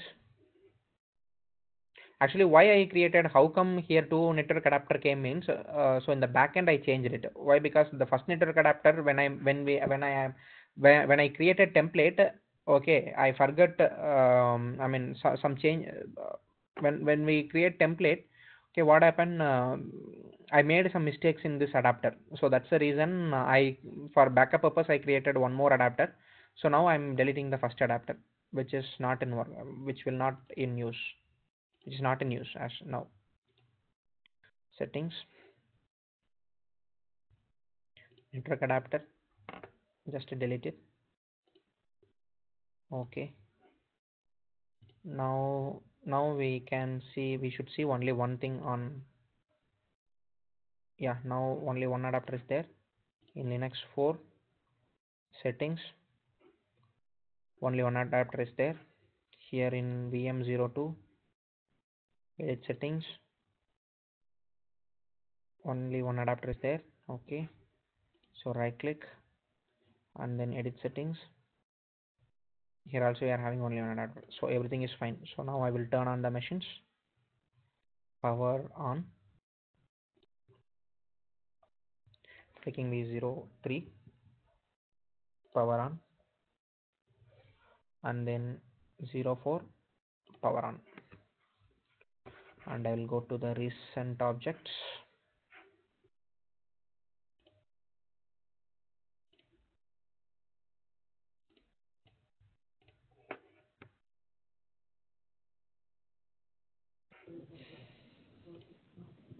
Both these adapters were using VM kernel port, right? No, sorry Poonam. Both adapters which we see on the VM. So one we kept it and one we removed it. So both were using VM network port, right? Yeah. Both are using VM port group before. VM network port group, the 40 dot something was there. Correct. So both are using VM's thing only. That is perfect. Okay. Yeah.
Yeah, everything is back again.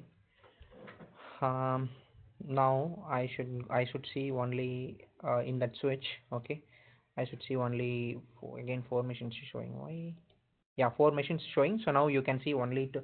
So these two are templates. Okay, 01 and VM02, those are all templates, so which is not in use. So these two ports are, see, it is in white color, and then which is in use, those two are in green color. Okay, so VM01 Linux machine is using in the this is our vSwitch. Okay, so this is when Linux VM1 VM01 hyphen Linux is using this port, and then it will communicate outside with the vmnic 5. Okay, so this vmnic 5 will get connected in a big switch, I mean big physical switch. Okay, and then this vm2 is connected with this one. Okay, in the same way, if you are choosing ISCSI 03 under switch 1, so you can able to see two machines over here, so Linux 03 as well as Linux 04. Okay, fine. So now we will see what is this security is about. Okay, in switch 1, what is the security is about. So here I am going for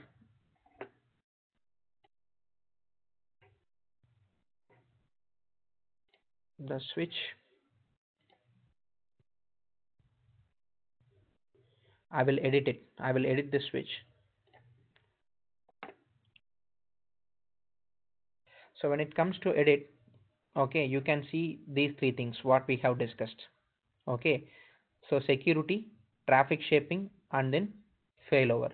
So I'm just clicking this security. So there are three options: permissions, promiscuous mode, MAC address changes, forged transmits. Okay, so what is this mode is about?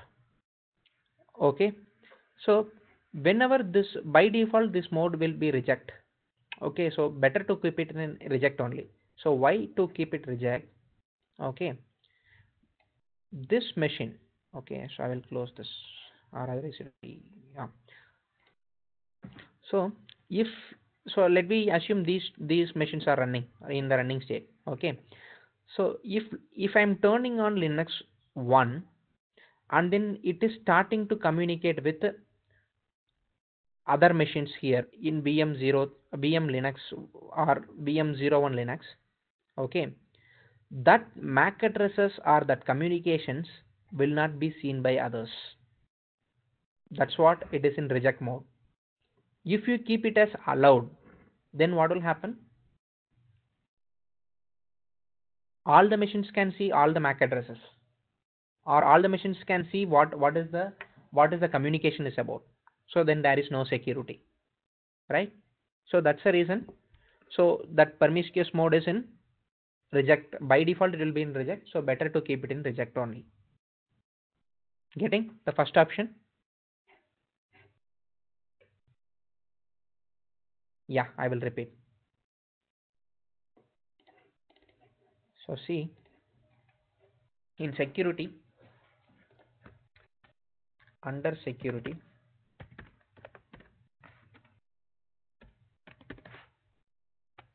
we are having three options: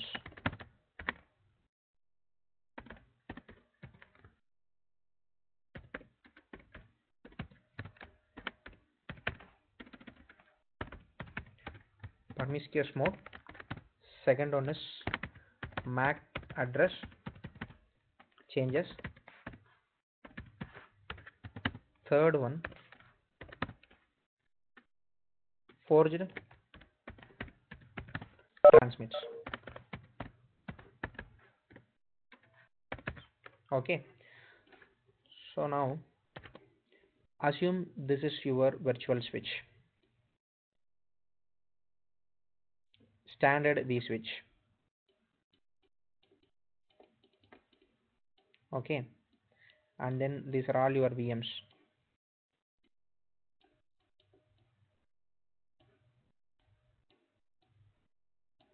These are all your VMs. Okay, now what I'm doing is, and then it is connected to one of the NIC card. So which is NIC card? NIC 5, VMNIC 5. So these are all VM port groups, correct? So now what I'm doing is, this switch policy, so what is this promiscuous mode is about? By default it will be in reject mode. So what is that? So for example, if I am trying to communicate from VM1 to 3 4, so if I am trying to communicate from VM1 to 2, so those traffic will be only seen by only VM1 and 2. It will not be seen by 3 or 4. So it is unicast communications. Okay, so it will come to this port. This port will learn the MAC address of that machine, and then it will only forward it to this machine. Okay, if that is in allowed mode, promiscuous mode, if you kept it as allowed, what will happen? If this virtual machine 1 is sending any traffic, those traffic can be can be seen by virtual machine 3 as well as virtual machine 4, which means simply it will broadcast. Simply it will broadcast. So it will hit in the switch will send to all the machines. Getting? So promiscuous mode, it should be always in reject. So then when to allow that? At what stage we have to allow that? Correct. So if you are having any in this machine you are installing any um, IP scanner, or otherwise to monitor your machines. So if you are installing any IP scanner, or if you want to install any other what you can say, IP scanner, or something security thing, okay, like any other antivirus. So and then if you want to speak with all the machines, okay, if you want to speak with all the machines, at the time you can go and then accept that. So or otherwise always it should be in reject mode. Got it? What is promiscuous mode?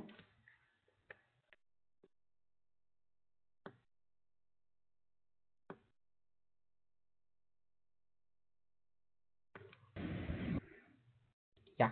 Okay, shall we go to the next policy, MAC address changes? Poonam, what about you? Still you are having doubt? Yeah, clear, right? Yeah, okay, fine. So then MAC address changes. Okay, what is this MAC address changes? Okay, again in the same machine, same V switch.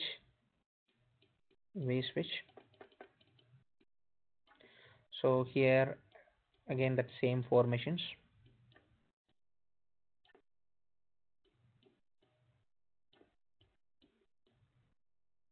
Here with the same VM NIC 5. Okay, now what is this MAC address changes? Okay, now if I am going to change the MAC address of any of this virtual machine 1 2 3 4, so there is an option to change the MAC address. Okay, so we learned that MAC address is a constant address and we can't able to change, right? But actually burnt MAC address we can't able to change, but virtually created MAC address we can able to change. Okay, so in the same way I am going to change the MAC address of this virtual machine 2 or this virtual machine 1. Okay, then what I have to do? Okay, so by default there will be a MAC address. MAC address is a 48-bit address that you everyone knows, correct? So let me assume the MAC address of this first machine is colon 000 colon 00 colon 00 colon 00 colon 00 colon 00. So finally 01. So let me assume like that. So for this 02, for this 03, and then for this 04. So I am going to the second machine's MAC address and then I will make it as 0A. So I'm just changing. Now if I'm changing the MAC address, what the switch should do? Whether the should allow the packet inside, allow the frame inside to communicate, or it should not. That is the MAC address changes. So by default it will be in allowed state. Okay, let it allow. Okay, if you want to reject that, then you can reject it. Okay, so it is in inbound traffic. So inbound traffic means from the switch to the virtual machine. From the switch to the virtual machine. If any MAC address changes, okay, from the switch to the virtual machine, whether I have to send the frame or not will be decided by based on this MAC address changes policy. That is, well, if you accept it, it will send. If you reject it, it will not send. Okay. Same way, forged transmits. If you are changing the MAC address from the VM, it should go outside and then communicate or not. Okay, from the VM, it should go and then it should allow the machine. If the MAC address got changed in virtual machine 3, okay, whether I should allow that MAC address to communicate with the outside of the world or not, that will be decided by this forged transmission. By default, this will be also in allowed mode. If you want to make it as reject, then you can reject. So MAC address changes means inbound, forged transmits means outbound. Clear? What is security policy now?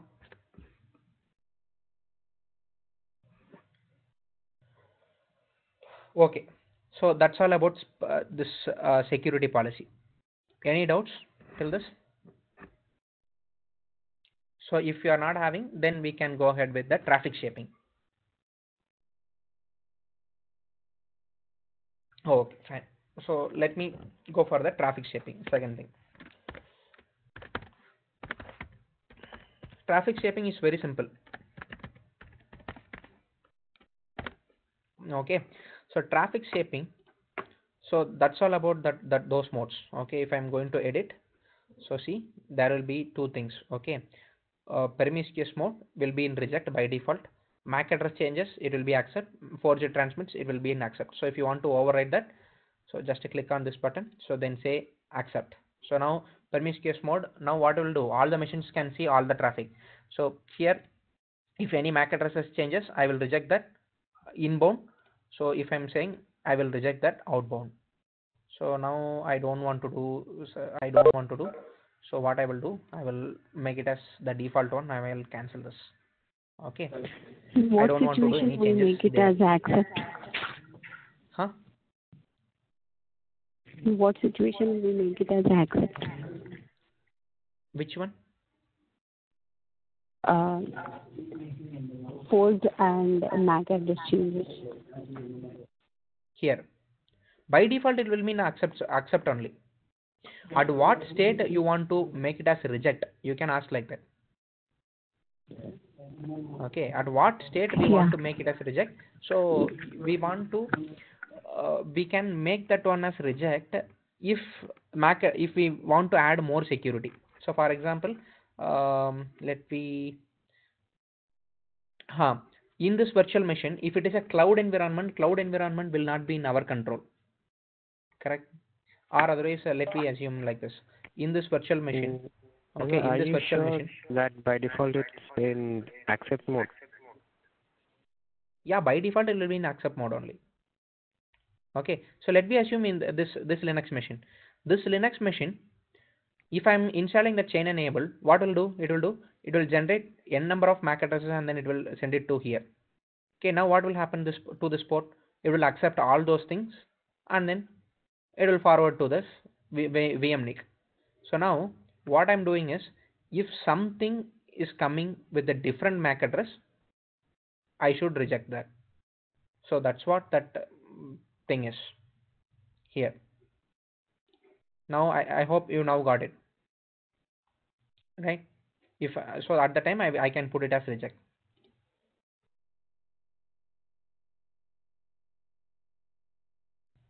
Okay, yeah.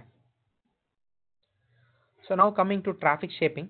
Traffic shaping, it's very simple, nothing but giving the bandwidth and then peak bandwidth and then burst size. Okay, so here the status is disabled, so now you just enable it. Average bandwidth should be 1 Gbps and then peak bandwidth should be 1 Gbps.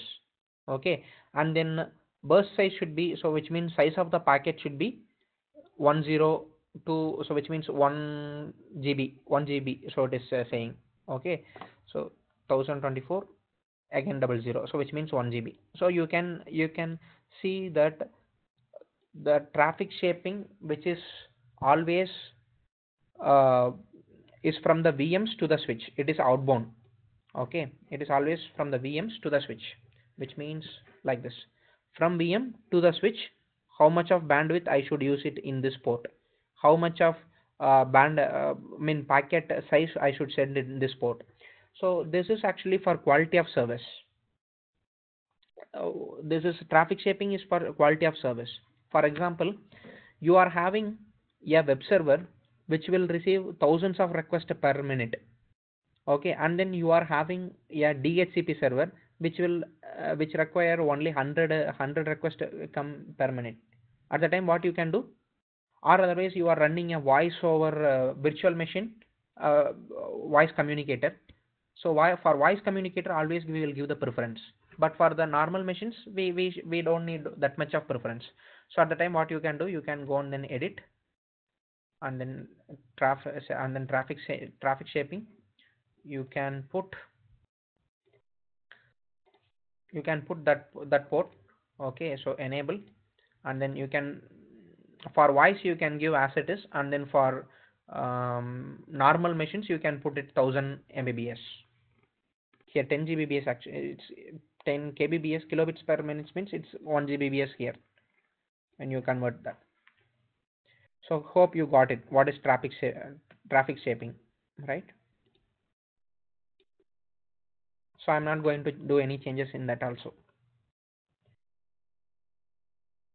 Guys, please do respond. You got it? Traffic shaping. Yeah. So, and always remember, traffic shaping is from VM to the switch, not from the switch to VM.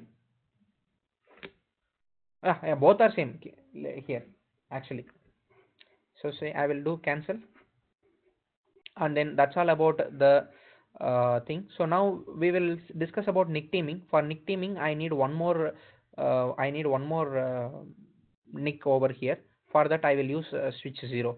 In switch 0 also, I'm having only one NIC, correct? One NIC. But I will add. So why? Because we already decided that for management port, we need two VM NIC, correct? So now I will add that. So how to add that? It's very simple. Just to go to virtual switch, and then here click on this.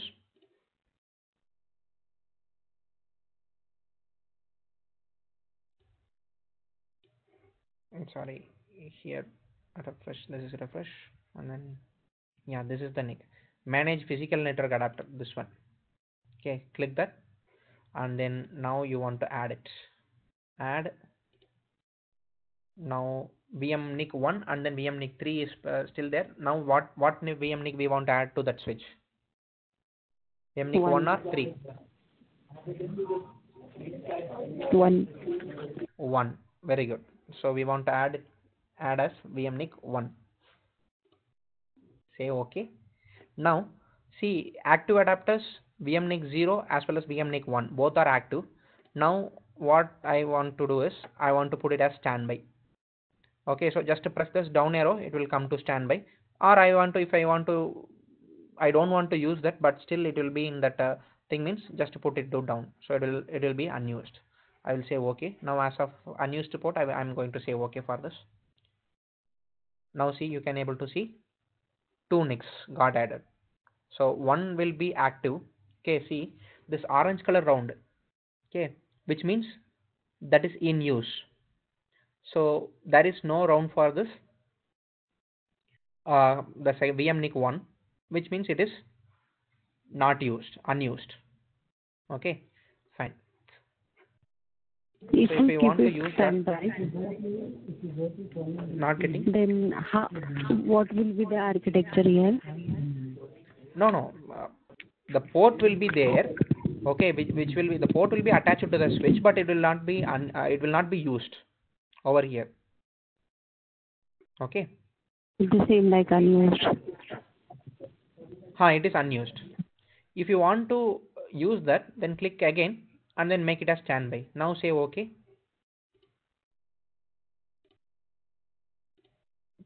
Now what will happen?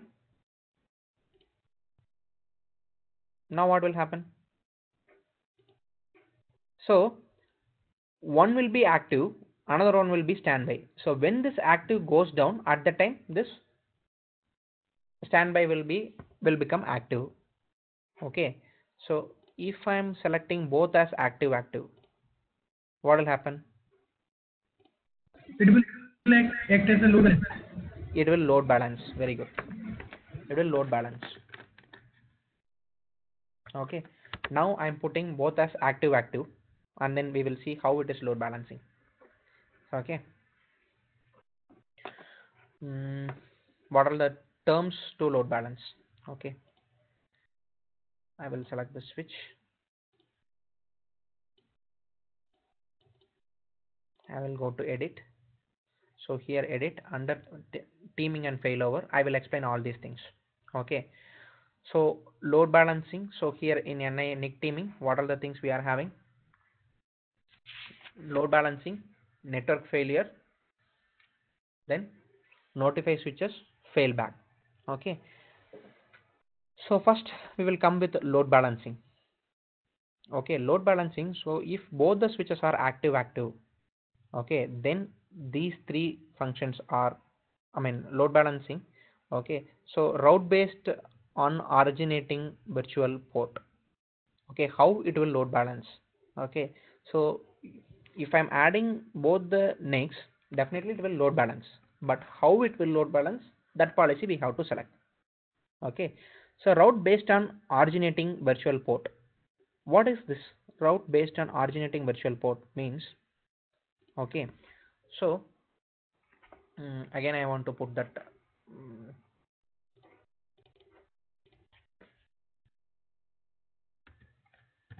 traffic shaping load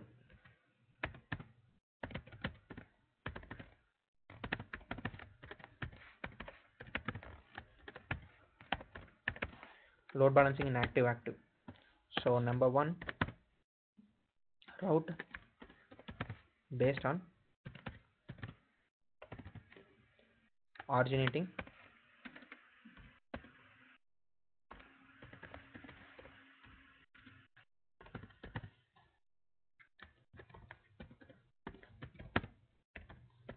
virtual port. Number two, route based on IP hash. Third one, route based on MAC hash. Okay, so these are all the three load balancing concept. Okay, so what is this route based on originating virtual port? So let me assume this is again the switch virtual port, virtual switch, and we are having two NIC card, NIC 0 and then NIC 1, and then let me assume here we are having VM port group. Okay, VM port group. Okay, this is not kernel port group, I'm speaking about VM port group. Okay, VM port group, VM 1, 2, 3, 4. Now what will happen? Based upon the NIC port, it will load balance. For example, this is NIC number 1, this is NIC number 2, this is NIC number 3, this is NIC number 4.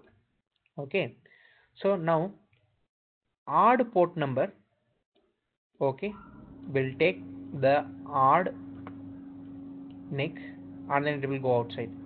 Even port number will take 0 and then it will go outside.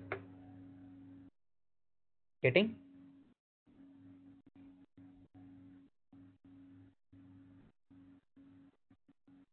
Getting how what is route based on originating virtual port? So nothing but, so assume this is a VM kernel port. This is VM kernel port. Okay, so now you are having two NICs, here. What will happen? Always it will choose odd number in the odd numbers port and then even number in zeros port. So if we are having three active port, then what will happen? Again, so odd numbers will always go with odd number. 1 will go in port number 1, 2 will go in 0, 3 will go in 3, 4 will go in 0. If you are having fifth machine, that will go in again in this 3. So like that. If you are having like this, then it will be like that. Getting? And once if this Why once it if will this not MAC go to address is 1? selected, just a minute, I will complete. Okay, once for this port, the MAC address is, I mean, the port is selected, it will always go in that port until this get fails. Until this gets fails. Okay, it will always choose that port. Yeah, tell me now. So if we add one more VM fifth, Fourth so one. why it will go to third link? Yeah, so see, always the machine is choosing like that, right? Round robin. By default, it will be in round robin, right? So first one in first, I mean first one in first odd, second, I mean third machine in second odd, second odd. Getting? Yeah, got it. Yeah.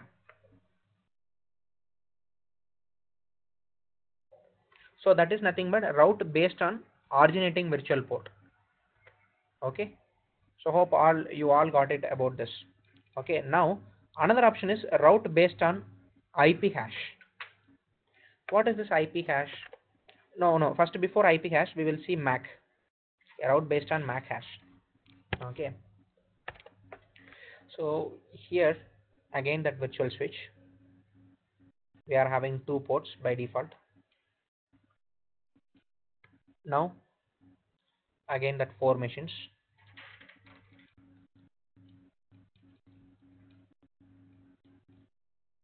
Nothing but it will load balance based upon the MAC address.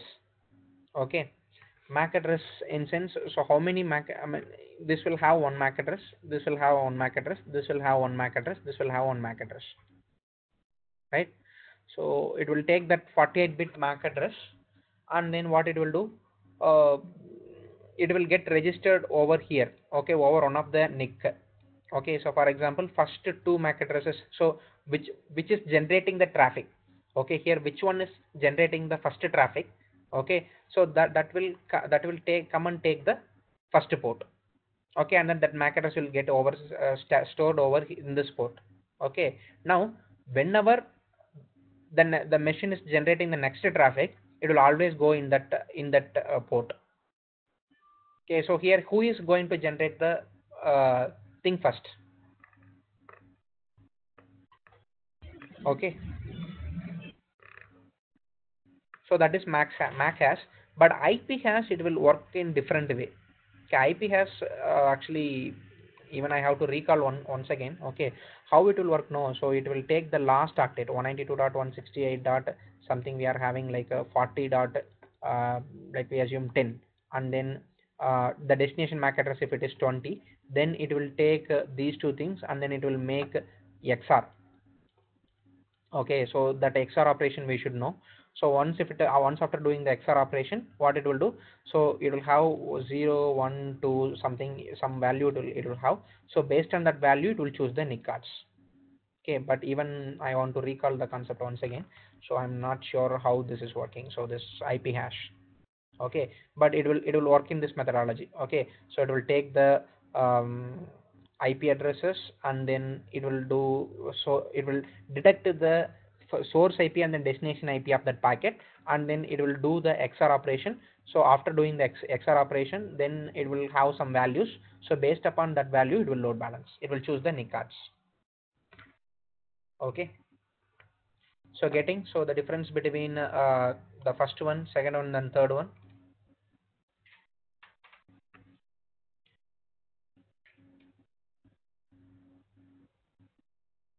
Which one you want to explain again, Sunil?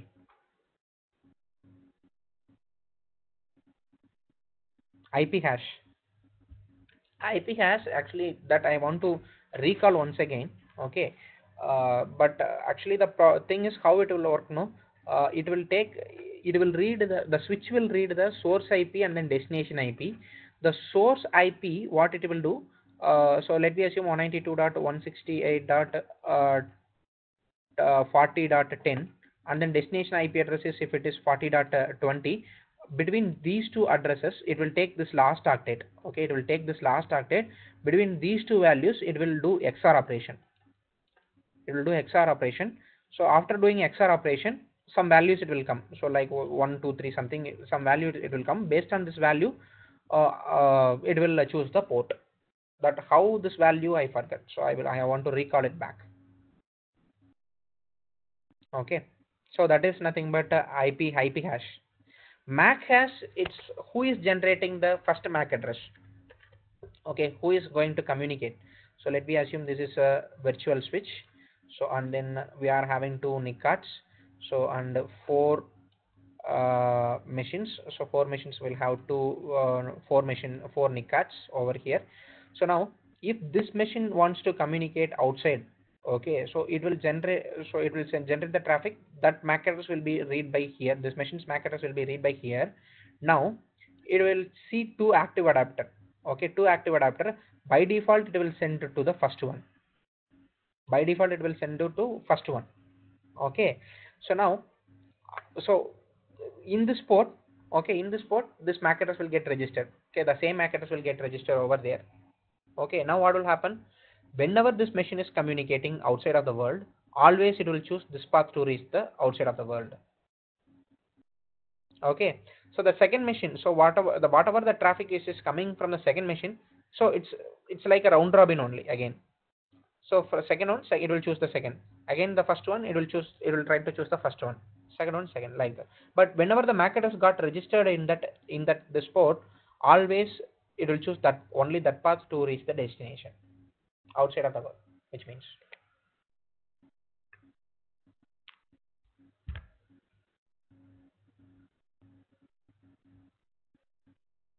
Getting now?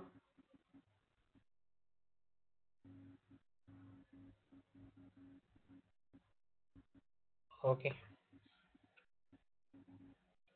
So that's it about traffic shaping.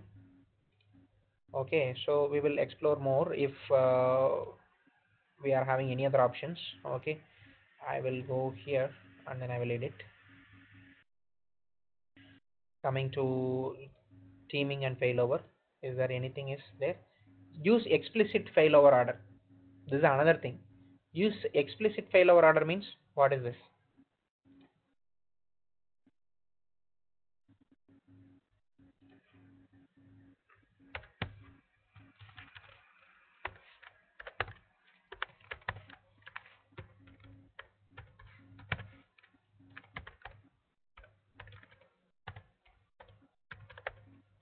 What is this? Use explicit failover order.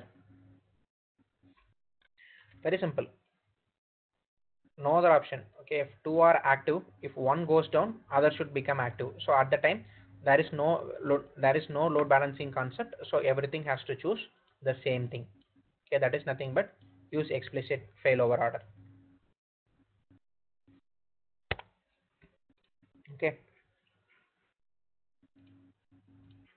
that's all about load balancing over here. Okay, so here let me put it in the same thing, virtual port. Okay, and then network failure detection. Here network failure detection, there are two things. Okay, one is link status only or beacon probing. Okay, link status only. So what is this? So network failure detection, when if one of the NIC card goes down, then that we are calling it as network failure detection. Correct. So always it will be sent to another one. So no problem at all.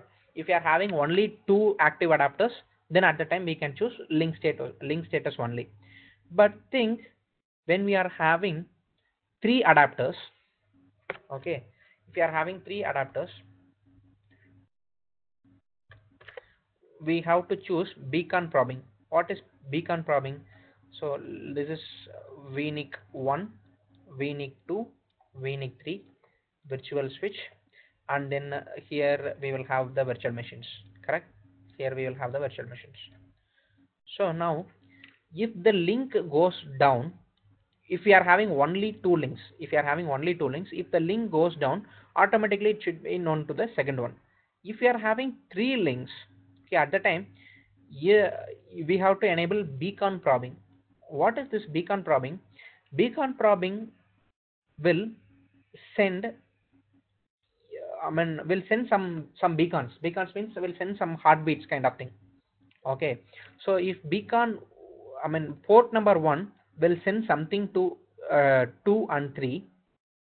Okay, so 2 and 3 should receive that. 2 will send to 1 and 3. 1 and 3 should receive that. 3 will send it to 2 and 1. 2 and 1 should receive that. If anything is not receiving, so for example 1, if it is sending, it should be received by 2 and 3. If this is not receiving, then these two things will assume that the 3 is down, and then they will be active. Those two will be very active. Okay, and if 3 is sending and then it is observed by 2, not by 1, then these two will assume that so 1 is down. Okay, so that is nothing but beacon probing. Okay. So but for beacon probing, we should minimum we should have 3 NIC cards. Okay, but here only 2 is there, so I am going to leave this as a link status only. So and then notify switches, yes and no. So what is notify switches? So it should notify to the physical switch or not. So if any link is going down, so it should be notified to the physical switch or not. Okay, so how it will be notified to the physical switch? Notify yes, so which means, so think this is an ESXi, our virtual switch, V switch, and then again for wave, for machines. Okay, followed by 2 NICs, which is connected to the physical switch, correct? So these two NICs are connected to the physical switch outside. So if any of this VNICs 0 or 1 is going down, it should be notified to the physical switch. Okay, so that it is failed. Okay, over here. Okay, so which means so it will be notified like this. Okay, so if these two VMs are connecting and then communicating over this port, and then if these two VMs are connecting and then going through this port, okay, so these MAC addresses will be forwarded to the physical switch. Physical switch should learn all those things. Okay, and these MAC addresses will be learnt over here, correct? So now what will happen if this link fails? So these machines should go and then communicate to this port, and then it will go here, but this switch should not avoid those two MAC addresses. Why? Because it is already learnt in this port. Okay, it should learn that. So that's what we should notify the switch that if we should allow that notification whenever this switch is this link is down, it should always accept the MAC address from this port, these two MAC addresses from this port. So that is nothing but notify messages. Okay, and the final thing is coming up, failback. Failback is yes or no. Okay, always failback you should say yes. What is that failback?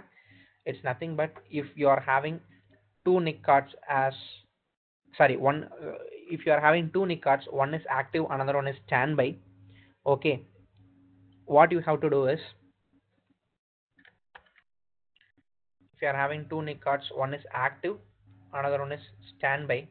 Okay, if this active goes down, okay, all the VMs will communicate, this will become active, and then all these VMs will communicate via in this way.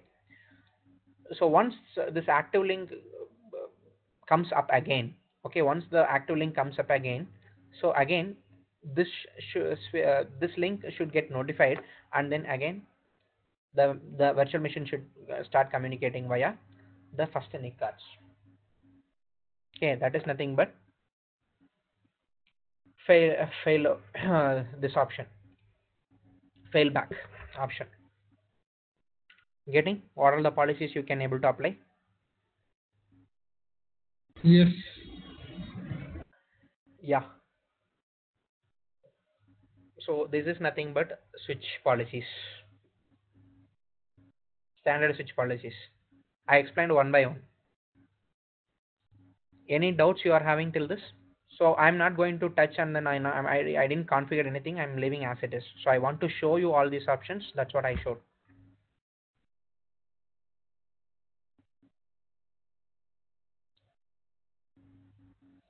So any queries you are having?